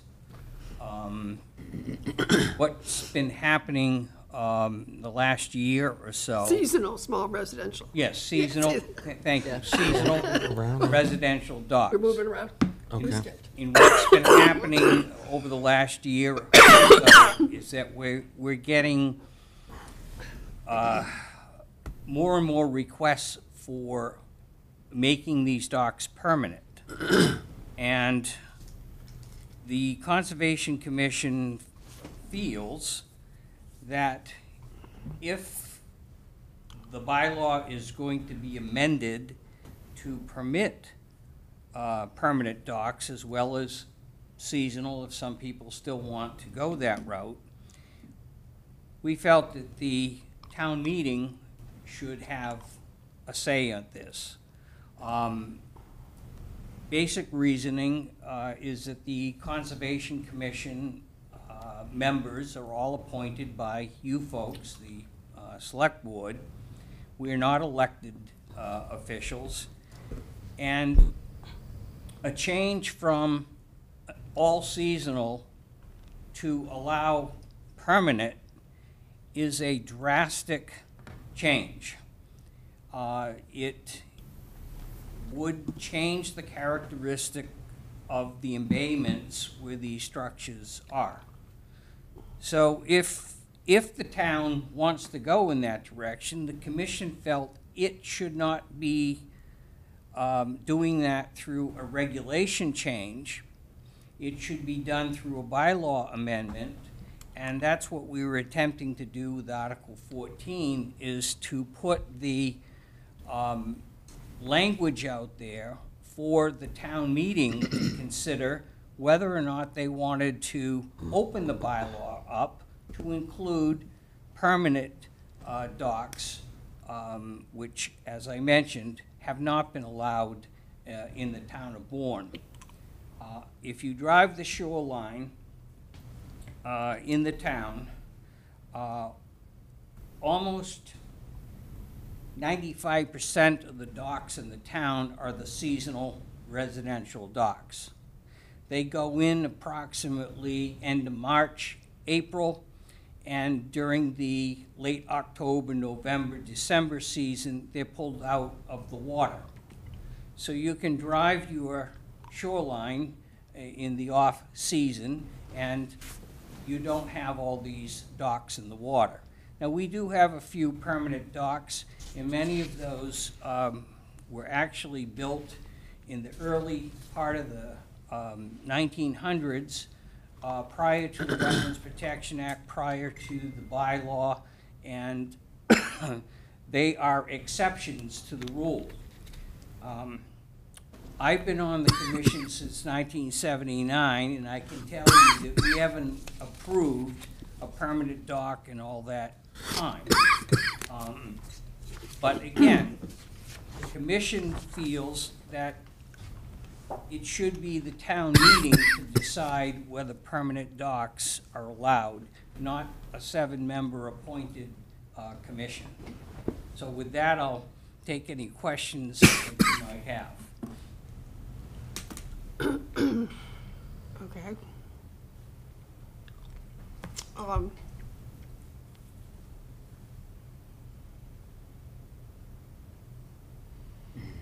So, go Has ahead. any other entity within the town relative to like the Shore and Harbor Committee made comments about this or have made recommendations, or what's their opinion and view on?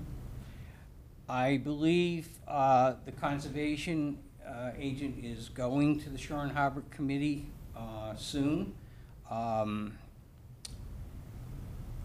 She was at the Finance Committee last night. I think she's going to Shore and Harbor. I'm not sure if it's this week or next week. But to answer your question, we have not had a feedback from Shore and Harbor. I just think that's an important step. They're putting together a whole municipal plan. Yeah, so For all our, you know. I spoke to you the other day, and I think my concern with this bylaw is the way it is written, sponsored by the Conservation Commission. It appears that the Conservation Commission is in favor of making this change. And I'm concerned after listening to, I mean, you guys have long meetings. I listen to some long recordings. But in listening to some of the discussion around the permanent dock issue, it appears to me that there are situations where the Conservation Commission might like to have the flexibility to say that a permanent dock might make sense in a particular situation, and based on the, salt marsh or whatever, current, whatever the situation is. It did not appear to me that a major switching of allowing anybody to have a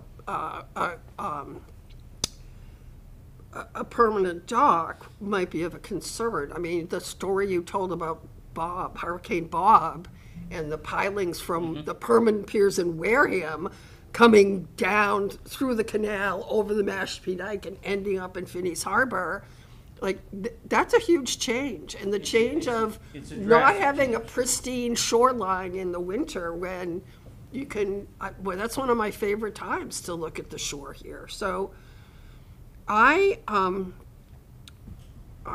feel that this should wait until the spring, and I think it should go to Shore and Harbor.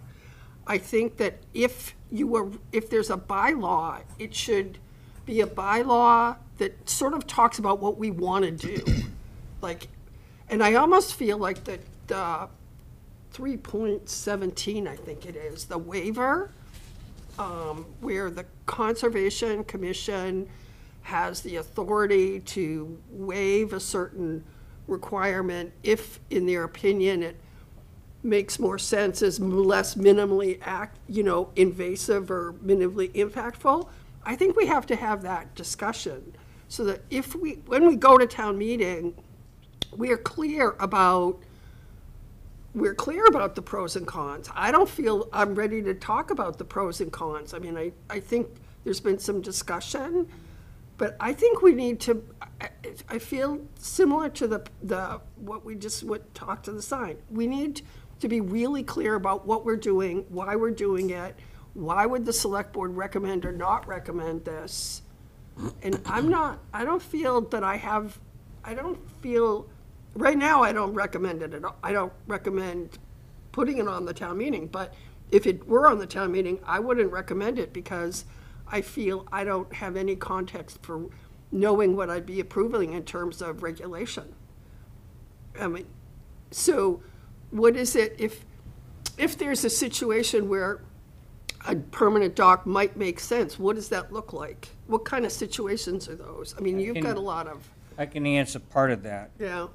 There's two occasions where the commission has allowed a portion of a dock to be permanent, and that is crossing a salt marsh. We realize that to have impacts, or to lessen impacts of the salt marsh, you would be better to only allow one time for the installation of a walkway, not pulling that out at the end of the season, putting it back in. That would be too destructive. That's backed up by the DEP regulations as well, so we felt comfortable on that. A second occurrence has come up recently, and we made a carve-out for portions of a dock that would actually traverse eelgrass. Eelgrass is also a very sensitive plant, and you would not want to have those impacts twice a year in the eelgrass bed. So we felt, okay, that's a section that we could agree makes sense to have a portion of the dock to be permanent. Those are the two exceptions that we dealt with through regulations. Unfortunately, what we have already in the pipeline is one notice of intent where an individual is proposing a permanent dock that doesn't fit either of those two categories. They just want a permanent dock. We're telling the proponent's engineer that according to our interpretation of the bylaw, we don't have the ability to approve what they're requesting. Whether or not we've backed them off enough so that they change what they're proposing, we'll find out in the next couple of meetings, because they'll be back in front of us. They've asked for a continuance. If they persist in pursuing the permanent, the commission will have no real ability to approve that under our reading of the bylaw right now. And I just wanted you to be aware of that, because these people seem to be persistent in what they want. And I don't see how it could be approved under the interpretation that the commission has consistently given for 24 years since those regulations were put into effect. But from your experience, let's say you do deny it and it's appealed to DEP. I mean, what's your from your experience? Well, remember, maybe you don't know, but when people apply for a permit from the Conservation Commission, they're actually applying for two permits. Yeah. They're applying for one permit under the State Act. Yeah. They're applying for the second permit under the bylaw. Yeah. So the DEP could only rule on the state application portion. Yep. They most likely would supersede and approve the dock application, because there's nothing in 13140, the Wetlands Protection Act, that says you can only approve seasonal docks. They, in other towns, approve permanent docks all the time, so the DEP would supersede. Okay. That wouldn't be an approval to go forward, because they would have to also now contest the denial under the bylaw, and that's what would end up in court. I just want that clarification for the people at home. That's all. Yes, I'm confident that if it did go to court, since the track record has been consistent for 24 years, that we only approve seasonal docks, I feel that we probably would prevail. But anything goes when you get into the law. So. Understood. So, I prefer to take this off the warrant. And if we're gonna pursue the concept I want to understand, you've said you've been able to make exceptions under the waiver because that's why we passed that waiver language. You know, if you find it's better, then that we want to have that flexibility, but not as a complete change.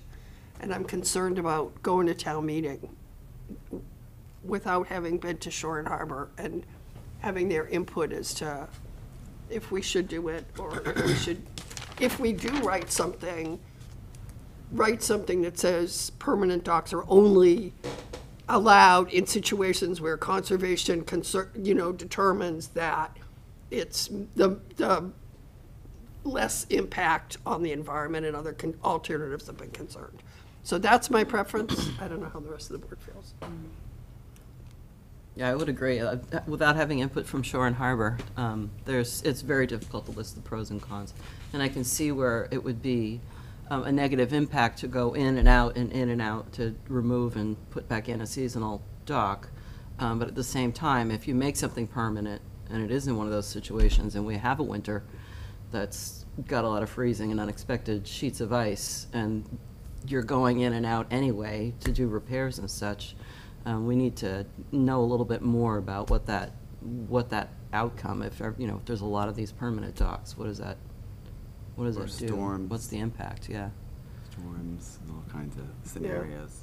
Yeah, some winters it seems like we're not going to get a lot, and then all of a sudden we can walk all the way over to the Had some Fall River on the other side. very, very interesting winter. Yes, definitely, yeah.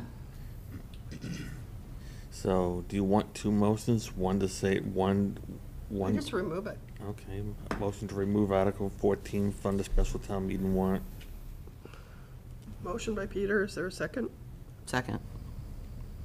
Motion by Peter, second by Jean. Is there any further discussion? Seeing none, all in favor? Aye. Aye.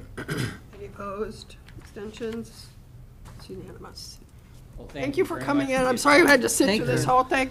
But I think it's good that you raised the issue, and I think it's something that we should have more talk about. And, how many years did it take to lift the moratorium on the docks? Like 2. So we can have this conversation over the winter and come back in the spring.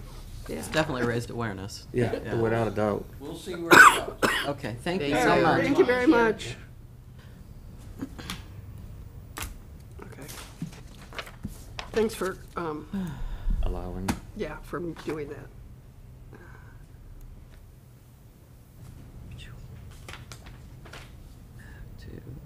Okay. Back to to 19 and 20. Special act to transfer. What are we doing, Article 20? we're at No, 19. that was a Aye. mistake. No, we're doing, did we We're do? doing aye. We're on aye. Yeah. Aye. Article 19, special act to transfer 97 land county road. And if it's all right with you, could we please talk about 19 and 20 together? So as you know, we're working with Barnstable County to acquire the land in Pocasset on Dr. Julius Kelly Way. And as you know, part of that land has a conservation restriction on it. Now, currently today, the county owns the property and the town of Bourne holds the conservation restriction. Now, because you are going to be purchasing that and you are going to own the property, someone else needs to hold the conservation restriction. So this is considered Article 97 land, and there's a couple of steps that are required. Article 19 is the special act that has to be filed with the general court to transfer that CR from the town to the county. Article 20 is the town meeting action that also authorizes that transfer. There's actually 3 steps. The third step is a unanimous vote by the Conservation Commission. And I'll be going to the Conservation Commission later in October. So I'll be talking to them before town meeting as well. Okay. There's no change here. There's no land being taken out, and there's no land being put in. It's only the holder of the restriction that's changing, but this is a requirement of EOEEA in order for the town to purchase the property. Have we already chosen someone to hold the CR? Barnstable County. Barnstable's gonna hold it. Yeah, we had this discussion, we were Yeah. discussing the I purchase just of the forgot who we property, were so, choosing. okay. Is there any questions from the board? Motion that we move approval of Article Recommend 19. approval. Recommend for approval. Yeah. Article 19, to recommend approval of Article 19. Yes. Motion by Peter, Second. second by Anne Marie. Any further discussion? Seeing none, all in favor? Aye. Aye. Any opposed, abstentions? It's unanimous. And motion to move approval, recommend approval of Article 20. Second. Motion by Peter, second by Anne Marie, to recommend approval of Article 20. Any discussion? Seeing none, all in favor? Aye. Aye. Aye. Any abstentions? Any opposed? It's unanimous. It's getting late. Okay. Article 22. So this is authorization from town meeting to allow the select board to dispose of 90 Adams Street. So if you decide to have the Sagamore Boosters Club reconvey the property to you, you also need, but you don't want to keep it, you also need permission from town meeting to then turn around and transfer it to another agency, auction it, sell it, otherwise dispose of it. So this is an article that keeps that option open for you. It allows us to, Yeah. you not waste time, like if we do Yep. it. to- And the, Makes sense. and the Affordable Housing Trust and the Bourne Housing Partnership have expressed interest, and in a future meeting, they'll be taking that formally. So I would recommend approval of Article 22. Second. Motion by Peter, second by Anne Marie. Is there any further discussion on Article 22? Seeing none, all in favor? Aye. Aye. Any opposed? Abstentions? Unanimous. Okay. Next is update on fire department capital requests. So I want to brief the board on some things that have happened since we spoke last week. The chief is also on Zoom with me in case I get into trouble here. But first of all, I'd like to talk about the PPE turnout gear capital article. That was $45,000 in free cash. And if you remember, that was being purchased in anticipation of receiving the SAFER grant to add 4 firefighters. We don't have it in writing yet, but we have it on very good verbal authority that we were not successful in this round for the SAFER grant. So we're asking to remove that item from the capital article. That's in the Article 5? It's in the omnibus? It's in the chart, correct. Yeah. So we would strike that item from the chart. Motion to remove the PPE gear from the article. Second.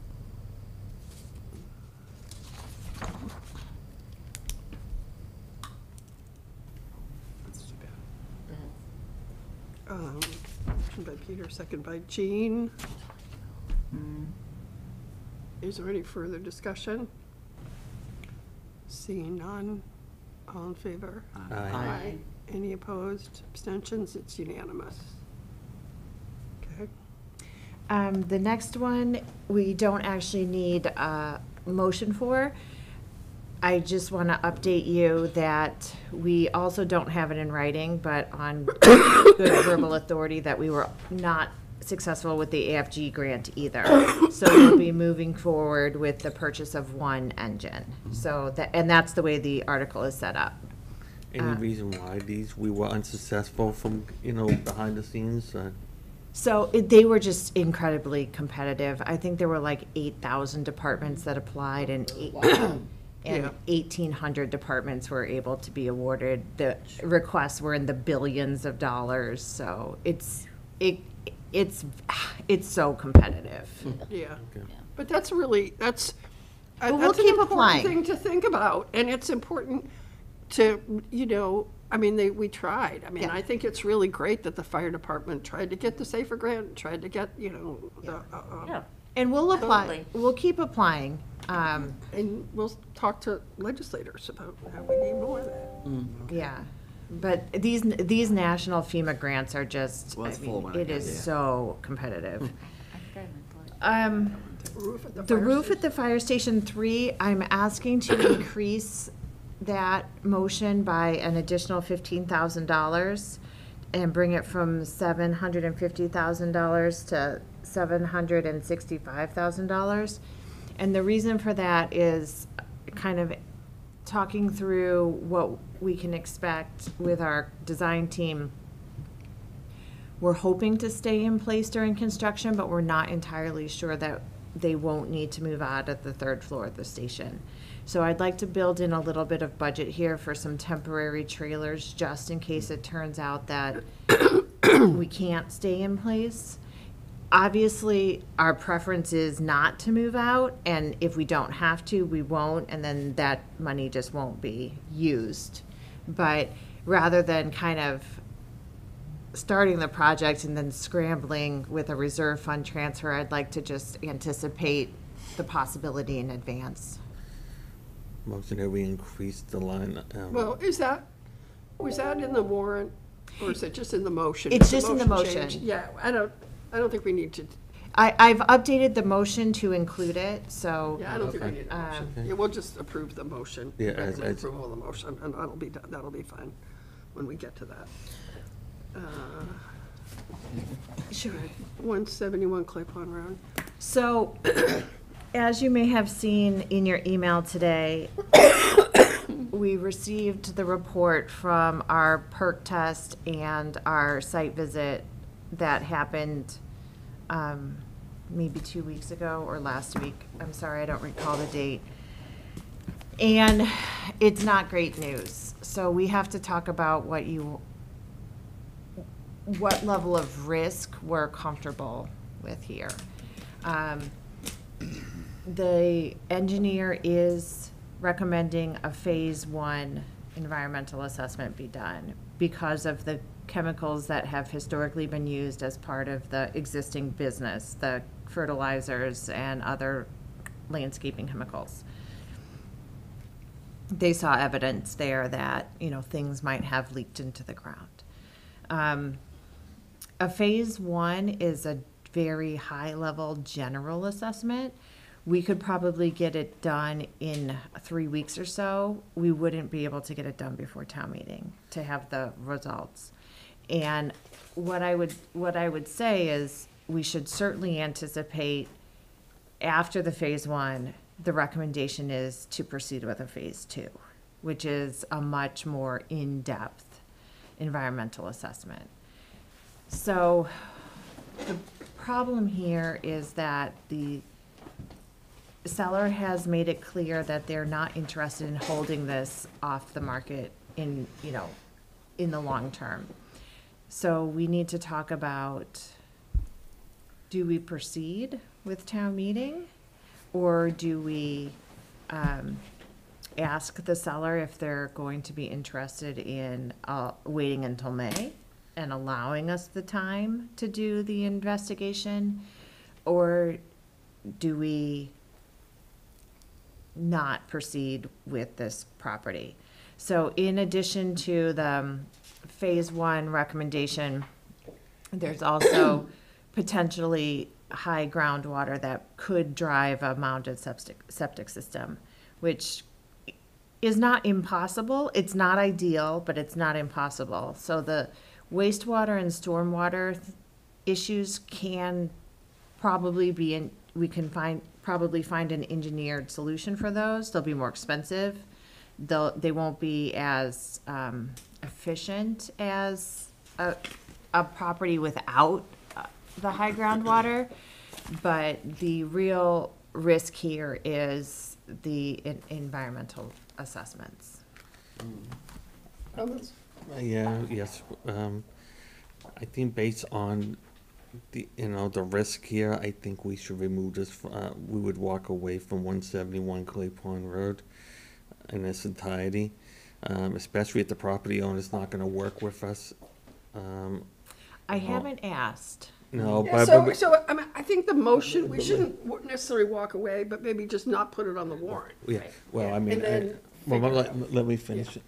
I mean, my reasoning for removing this from the warrant is I think we need to do more due diligence on this, because what happens if we end up acquiring the property and then down the road after the phase 1 and phase 2 that we're gonna have to take on the mediation of the property on our own, especially after what's happened here with this property.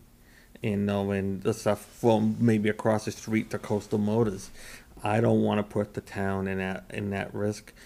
And there are other properties in town that we could look into acquiring that I think we'd be better suited, i.e. the boatyard that's directly behind the Pocasset Fire Station. I know that property's not for sale, but eminent domain's always an option. And I also think if we approach the property owners, I think between that and then how it connects to the Miami Beach Fire Station, I think it would be a better lot altogether, and I think it may be a cleaner lot, so we don't have to go through all of this that potentially could happen at 171 Clay Pond Road. And based on the concerns that have been put in writing, I would not support. I mean, I would strongly recommend removing Article 14 from the warrant. No, I mean, I don't know. What article number is it? Yeah, I know. I'm reading the agenda. Article here. 9. Yeah. Remove the 171 Clay Pond Road property from the warrant. It was so disappointing getting that email. Oh, yeah.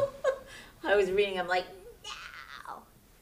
no. Putting a septic 4.5 feet above the ground with having to have retaining walls, and I mean, The site is too gonna be constrained able to, anyway. I mean, the site's constrained, there are some constraints to the site to existing. My concern is programming, right? Are we be able to build a fire station at this site? Yeah, we can do an above ground septic, but the contaminant levels and the contamination, and they found some other things besides, just contamination. That's a huge concern. Go ahead, Melissa. I mean, it's not just the testing that needs to be done. It's if it needs to be cleaned up. That's the big fee. is cleaned up. So I agree. It's pretty scary. Yeah. And will it affect the programming, right? The programming of the building. I mean, we need something that's going to be. This has to be sustainable, but. Yeah, mitigating a septic system elevated and some retaining walls is one thing, but to have that unknown on top of it, I think it would be a good idea to approach the owner again now that we know that there are these constraints, and to see if an attitude is, there's some willingness to wait. But at this time, I think it's best that we remove this from the warrant and then see what the property owner says after that. But the town, we don't need this risk. And I think we should remove it. I mean, I thought about leaving it on the warrant, recommendation to be made at town meeting.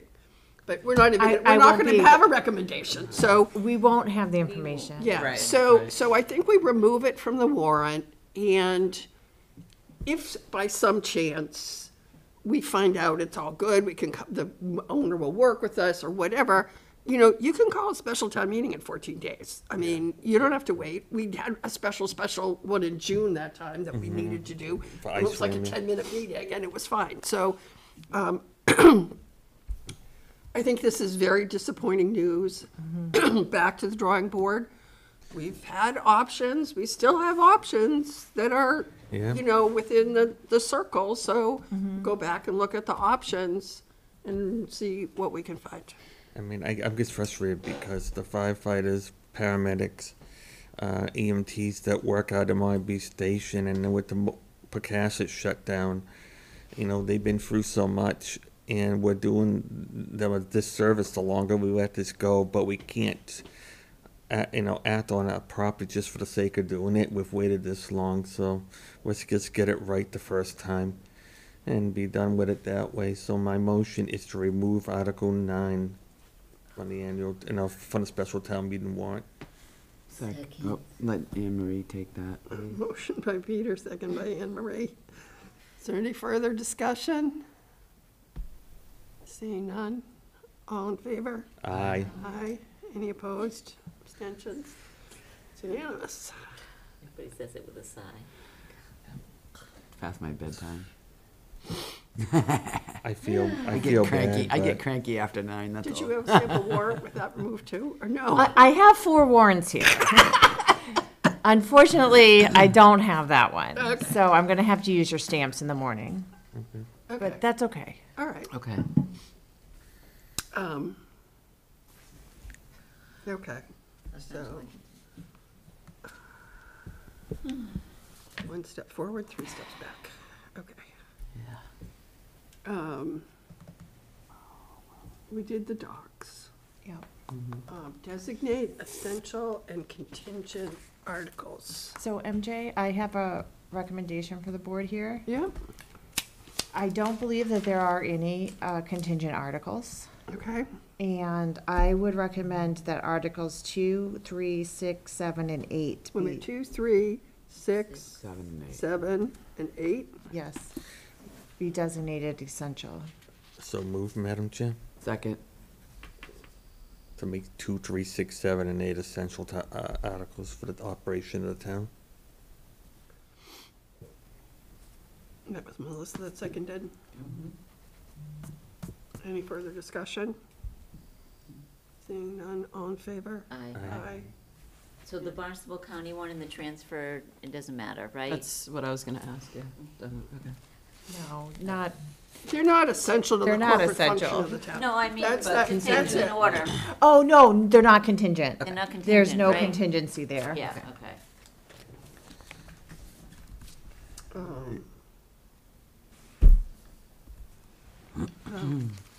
Since we're jumping around, how many articles do we have left? None. We're done.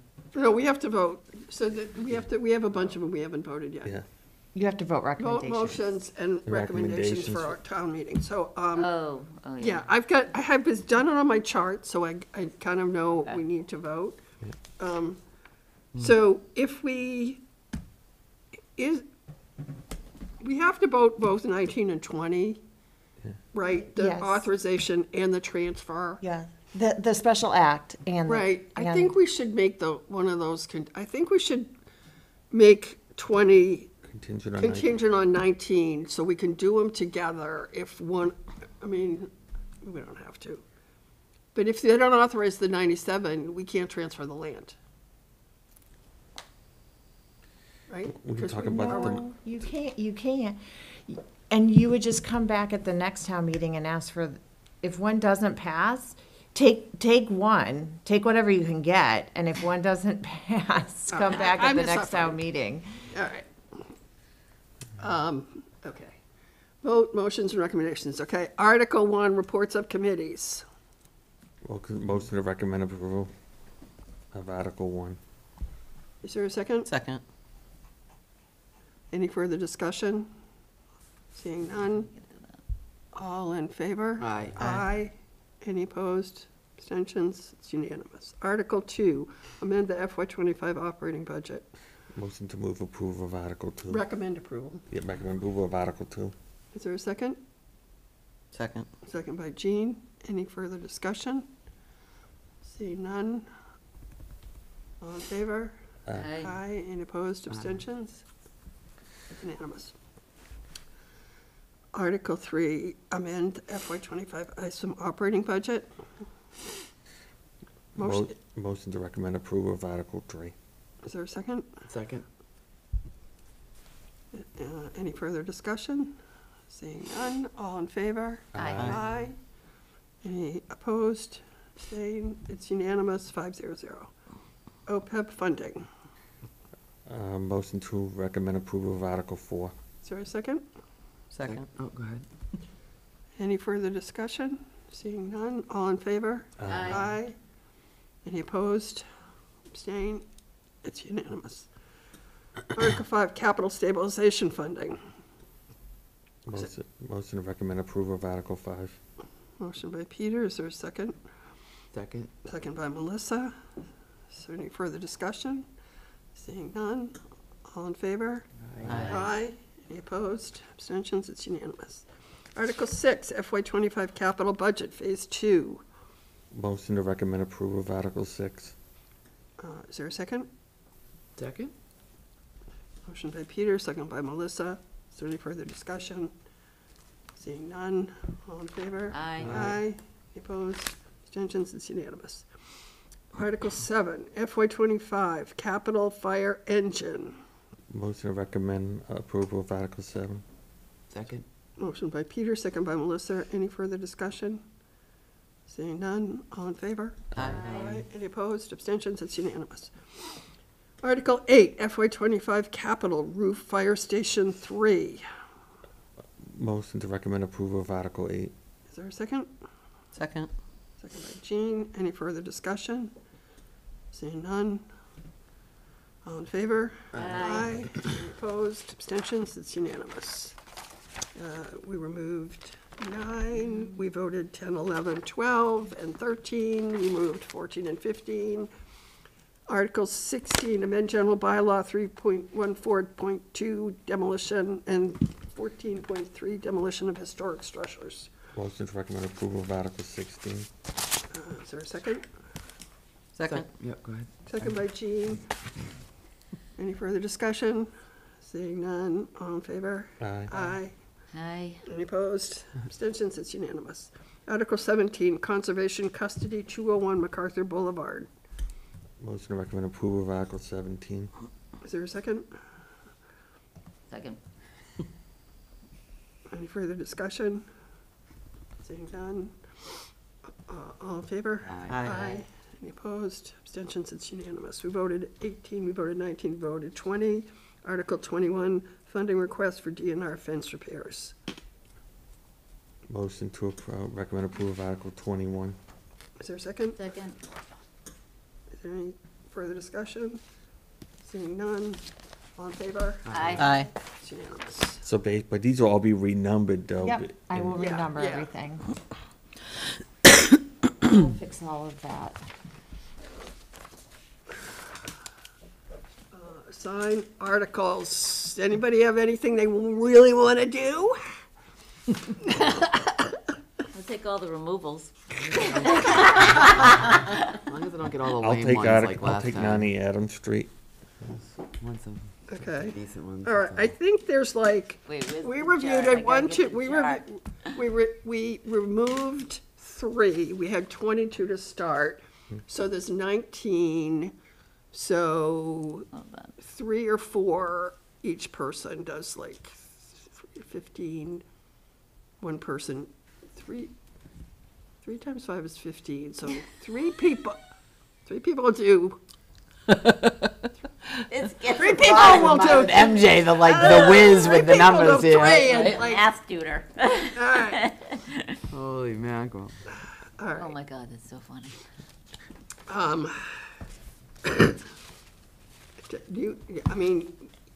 You want to just tell me later? You want me to Yeah. sign them? Do you care? Does I anybody don't- Sign care? them. I Is would there say just to anything? sign them. Yeah, I Really? don't Yeah, have a okay. preference. Peter wants to speak to 90 Adams. That's Okay, I'll sign them, and if you don't like it, you can. Yeah. I won't be afraid to tell you. right. Yeah, okay, I mean, I'm not shy. yeah.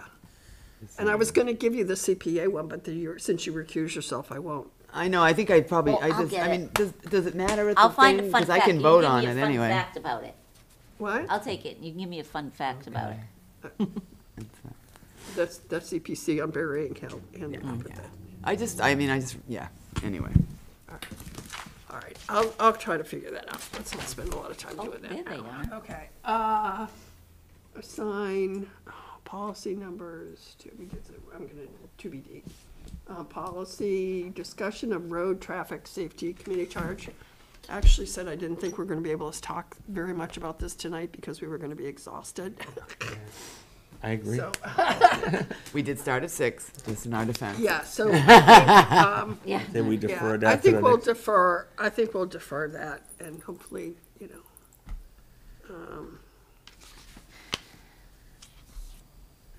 And then for the consent. unless you had something you wanted to tell us about the difference between how we were to do about where, let's just not talk about it. We're done. Never mind. Okay. Execute the warrant for October 21 fall special town meeting. This is supposed to be consent. Yeah. Can you Right, please so- do them separately? Yeah, the two things? Yeah. Yeah, I have to do them separately anyway. Motion So that we to- execute the warrant for the October 1st, 2024 fall special town meeting. As amended with the removal of Article 9, Article 14, and Article 15. Yes. Right? Yeah. Is there a second? Go for it, Melissa. You got it. Anne Marie spoke first. I'm superstitious. You can have that one. So is that second in the Oh, Marie? sure. Okay. The warrant as amended. Okay. Any further discussion? Seeing Some none? people sticking it out up there, man. Pretty. Favor? Oh, well, one is us. Aye. Aye. Any opposed? Abstentions? Aye. I think it's, Unanimous. And Okay, get now, there. execute Yes, the yes, purchase and Jamie's sale up there. agreement to acquire the county land in Pecasset. So move. Oh, no, we have, Marlene, we have a change. There was a mistake that had to be fixed. Yeah, so there is an Yeah, out an there, impe- signature page, yeah. No, the signature page. No, the signature page is fine. We're able to do that, but there, in the body, there is, an inspection period that actually expired at 4 PM today. So, town council, reached out to the county's attorney, and, the email is, the county's attorney had no problem making the change, and we're just deleted that. Good. We made it 90 days from the effective date, which Yep. is today, when we sign it, or Yep. whenever we sign it, so. So I have a file in my email attached as a revised PNS, and we can just add the signature pages to that document. The effective date is defined on page 1 and will be the date the select board signs the PNS. So with your permission, I have the signature pages here. They can be used, and I can print this out when I get to the office in the morning to remove that inspection period deadline, and then we're good to go. Okay. Right. So, motion to approve the purchase and sale as amended. So move. Second. Motion by Peter, second by Melissa. Is there any further discussion? Seeing none, all in favor? Aye. Aye. Any opposed? Abstentions? And update on marijuana establishment interviews. So I do need some information about, because those are next week, and we need to notify the applicants. So I really do need some information about how the board would like to, how much time you would like to give people, and kind of how you would like to organize those. So my first question is, we have 6 applicants. And we have 3 days set aside. So we could do 2 on 3 days, or we could do 3 on 2 days. I would prefer 3 on 2 days, because that 11th is, I would Yeah. rather not meet on that Friday. Yeah, because we had to ship, then down the academy. Yeah, there's a couple of things Oh, going the on that 11th is Friday. that day. Yeah. And there's something else in the Similar's in that morning. Yes, Yeah. yeah. Yeah. So 3 over 2. Okay, so what is that? Then we were The meeting 8th and the 9th. 8th Right, and the 8th and 9th. 9th, yeah. Okay. So we'll do 3. I was trying to make sure that we had enough time. If we do tell them that they have 45 minutes for, 45 minutes for presentation and questions, and then give 15 minutes for us to talk about it, and then have a break, so we could do 1.5 hours in Yeah. between them. Yeah. Does that make sense? Yeah. Yeah. Yes, excuse me. MJ, can you clarify, 45 minutes for their Presentation. presentation and questions? Yes. So Yeah, basically their 35 minutes for their presentation plus 10 minutes of questions? 45. I would say 45 No, I minutes said 45 total. minutes, an additional 15 minutes for questions, Okay, and then 15 minutes for our deliberation, so we can talk about it or make notes or do whatever. Yeah. And then kind of a break. So then, so if we did like 9:30, 11, and then 12:30? 9:30 slot, 11 slot, and 12:30 Or- slot. Yeah, or maybe, what did we say, how long we were gonna do it? We did till like 2. 9 to 2 was what the original. Yeah. Yeah. 9:30, Do you want to do, I mean, if we did, 9:30, 11. do you want a little bit more break at lunchtime so we can actually eat? Yeah, because I was gonna I say need to that's- because of the pills I'm on. Yeah. so how about a 9:30 slot, an 11 slot, and a 1:30. It was late. 1, One. and a 1? Yeah. a half hour for lunch, yeah. Yes. Or 12:30. Yeah, and we'll go till 12 to 2, or we can start at 9. You want to start at, I mean, just, I will, I like 9:30. I like myself. 9:30 because you kind yeah. I got 9:30 is emails to fine. answer in the morning before I get here. That's a lot of hours to be sitting there. 9:30, 11, and 1. 1. One. So in that 1, we don't need a 15-minute break or something, so we'd be done by like 2:15, probably 2:15, 2:30. Now, my question, just procedurally, is the package that we all have now and then we're reviewing, are those considered public record? I mean, are they out, are they they are posted? not posted online. The full applications are not posted online, the names are. Okay. If anyone requests the full applications, they would have to be heavily redacted.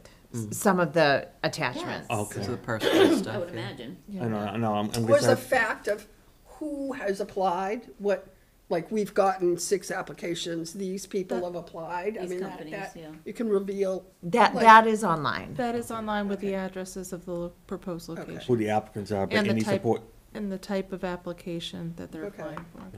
And any other supporting, and like maybe is their location The there? location is listed and it's under the proposed or the application page on the marijuana establishment page. So the other question that Marlene asked is, we were gonna have set questions for everyone.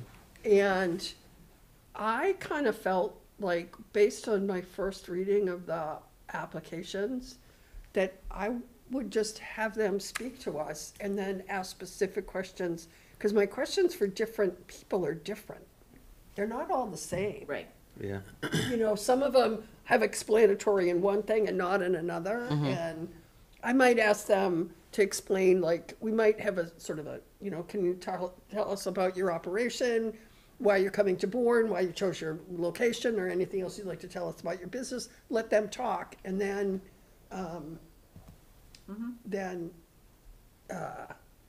Yeah. yeah. And then we'll just ask some questions. Kind of, let each person ask a question or so. Does that make sense? Sure. Unless you guys had something specific you wanted, does anybody have anything where you can always ask it, right? Right. If you have a question you want to ask every person, you can ask every person. Right. Right. Yeah. And I don't think we need public or other entities Comments? coming in. Just like. Okay, no public comment or If questions? people want to write a letter of That support, should they can be- write a letter of support. but I not- don't I think think we're that gonna. should be, I think that's their responsibility when they reach out to the community as part of their cannabis application, and they have to do the community, not outreach, but what do they call it, the community meeting? Community engagement meeting, and at that time, I think it's important for whatever they wanna bring in, cause they're just gonna bring in people, they're gonna yes them and glorify what we've already read and. The other thing is, like, when we interviewed town administrator candidates, the board interviewed them, the board discussed them, and the board made a decision. I think that's what this is. This is, the board is I wanna interviewing, meet the the board is. owner, and I wanna hear from the owner. I don't wanna hear from anybody else. Yeah, Yeah. okay. Okay. Yeah. No, So people totally are fine. welcome, it's an open meeting. Yep, People it's are an open welcome to come meeting. and sit and observe, Right. but And we're doing this no Zoom, right? That's right. It's all in person. We're Yeah. not Zoom. I'm not dealing with Zoom for this. Yeah. Well, you But- shouldn't, you gotta be in But person. is Bourne Cable going to film? Yes, If we've I get asked. COVID, I'll be on Zoom, so you might have to. Well, What if you're getting COVID? I'm just saying, if Don't somebody gets jinx COVID, us they all. might, if somebody gets COVID or Yeah, something, we may have to COVID, change that. if That's there all is a I'm co- saying. If someone gets Oh, did he? COVID that's on the board, Exactly. then we will make an Accommodation. accommodation for their disability, their temporary disability. I'm just saying, it's, Yeah. just in case, it's good to think It's about. possible. Right. Your husband, you're right, we He just went tested through negative it. today. We're Thank good. God, right? In the clear. Good. I know several people I'm have still had on the it other side of too. the house, though. The Batman hasn't come back yet. Oh. So October 8th and 9th, we'll schedule a group at 9:30 each day, we'll schedule a group at 11 each day, and a group at 1 each day. Yep. We will instruct them that they have 45 minutes for a presentation and 15 minutes. 45 minutes. Up to 45. to. Up to 45 minutes. If they want to take less time and have us ask more questions, that's fine. Unless you think we should do a half hour and more time for questions. I think 30 minutes might be able to give them time to get through Yeah. their business plans, to be honest, but. You want more I- time for questions? I think 30 minutes is. 45 minute 45 presentation minutes can total. be- That Let's do 30 includes minutes and half questions. hour for questions. Yeah. Yeah. Yeah, I think 45 minutes total. Because we've all read the business plan, so Yeah, what we really need yeah, to do is and- ask questions, I feel like. I mean, Yeah. if, well, If there's obviously. anything else they want to add, Right, great. and hear A half them. hour, I think, is more than enough Yeah, time to yeah, give them. absolutely. Yeah, right. Yeah. More than enough time, and then questions might spark additional Yeah, so conversation that and gives us more follow-up. time to ask questions, which So is good. 30 minutes presentation, 30 minutes questions, or Yeah. 30 minutes presentation, 15 minutes questions? I would, yeah. 30-30. 30-30, 'cause it gives us the flexibility if there are no Yeah, and if we questions. don't have questions, we can, Yeah, and yeah, then, let yeah, them it go just early. ends quicker. And then 15 minutes for deliberation. Yep. Yeah. for And us then to we'll have a break. Then the break. Yeah. Yeah. Okay. Where am I signing? Go ahead. Okay. And no public comment. No, we're not taking Right. comments from the Got public. it. Nope. In case we get questions in the office too. Yeah, no, that's We- fine. we If just wanna someone make wants sure to that- write a letter of support, they're more Yep, than happy. okay. You know, we'll accept letters of support, but Okay. written to all select board, but we're not, She's got the other one more coming. yeah, Okay. we're not doing the other. No. I don't need to hear it. Okay. We good? Does that answer your questions? Yes, Okay. we know what to say now. Sorry. Authorize town council and town administrator to transfer 90 Adams Street from the Sagamore Booster Club to the Tyler Building. Motion to authorize town council and the town administrator to transfer 90 Adams Street from the Sagamore Boosters Club to the town of Bourne. Motion by Peter, is there a second? Second? By Melissa, is there any further discussion? Seeing none, all in favor? Aye. Aye, any opposed, abstentions, it's unanimous. Moving right along, town administrator report. I have a very short one. The Massachusetts Office of Coastal Zone Development is hosting discussions about coastal climate change as they develop the Massachusetts Resilient Coast Plan. Virtual meetings will be held on October 9th and 11th. More information and registration is available on CZM's website. The Cape Cod Commission has kicked off their most recent update to the regional policy plan. There will be numerous opportunities to participate over the upcoming months, and please watch the Commission's website for their schedule. The fire department has received 40 carbon monoxide alarms from the Lauren Project grant, and we are happy to add these to our community risk reduction program. That's it. Awesome. Next, minutes of September 4th and September 24th. Motion to approve minutes of September 4, 2024. Second. Motion by Peter, second by Anne Marie. Is there any further discussion? Seeing none, all in favor? Aye. Any opposed? Abstentions, it's unanimous. And motion to approve minutes of 9/24, 2024. Second. Motion by Peter, second by Anne Marie. Any further discussion? Seeing none, all in favor? Aye. Aye. Opposed, abstentions, it's unanimous.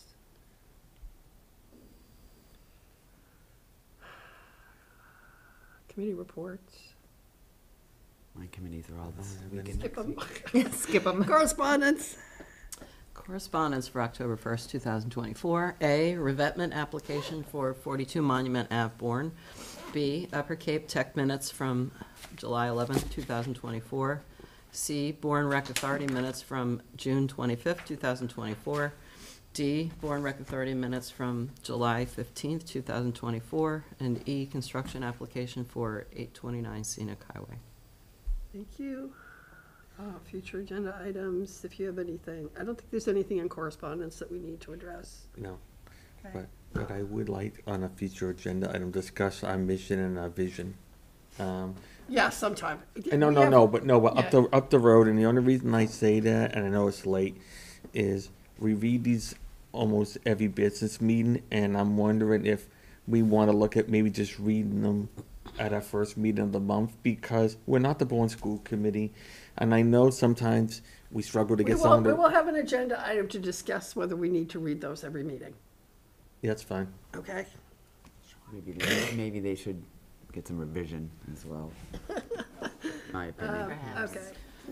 I think that we have meeting dates listed, and I will entertain a motion I don't to think adjourn. All right, do we have ice swim? I do not want to miss ice swim. Motion to adjourn. Second. When's the next ice swim? I mean, Sewer Commissioners. Ice swim. Peter, who was second, Jean? Jean. Well, they had it on for October 29th, but that's the week I'm gone. Ah. All in favor of my adjourn? annual- All- Aye. Yeah. Yes, so we had talked about if we could do it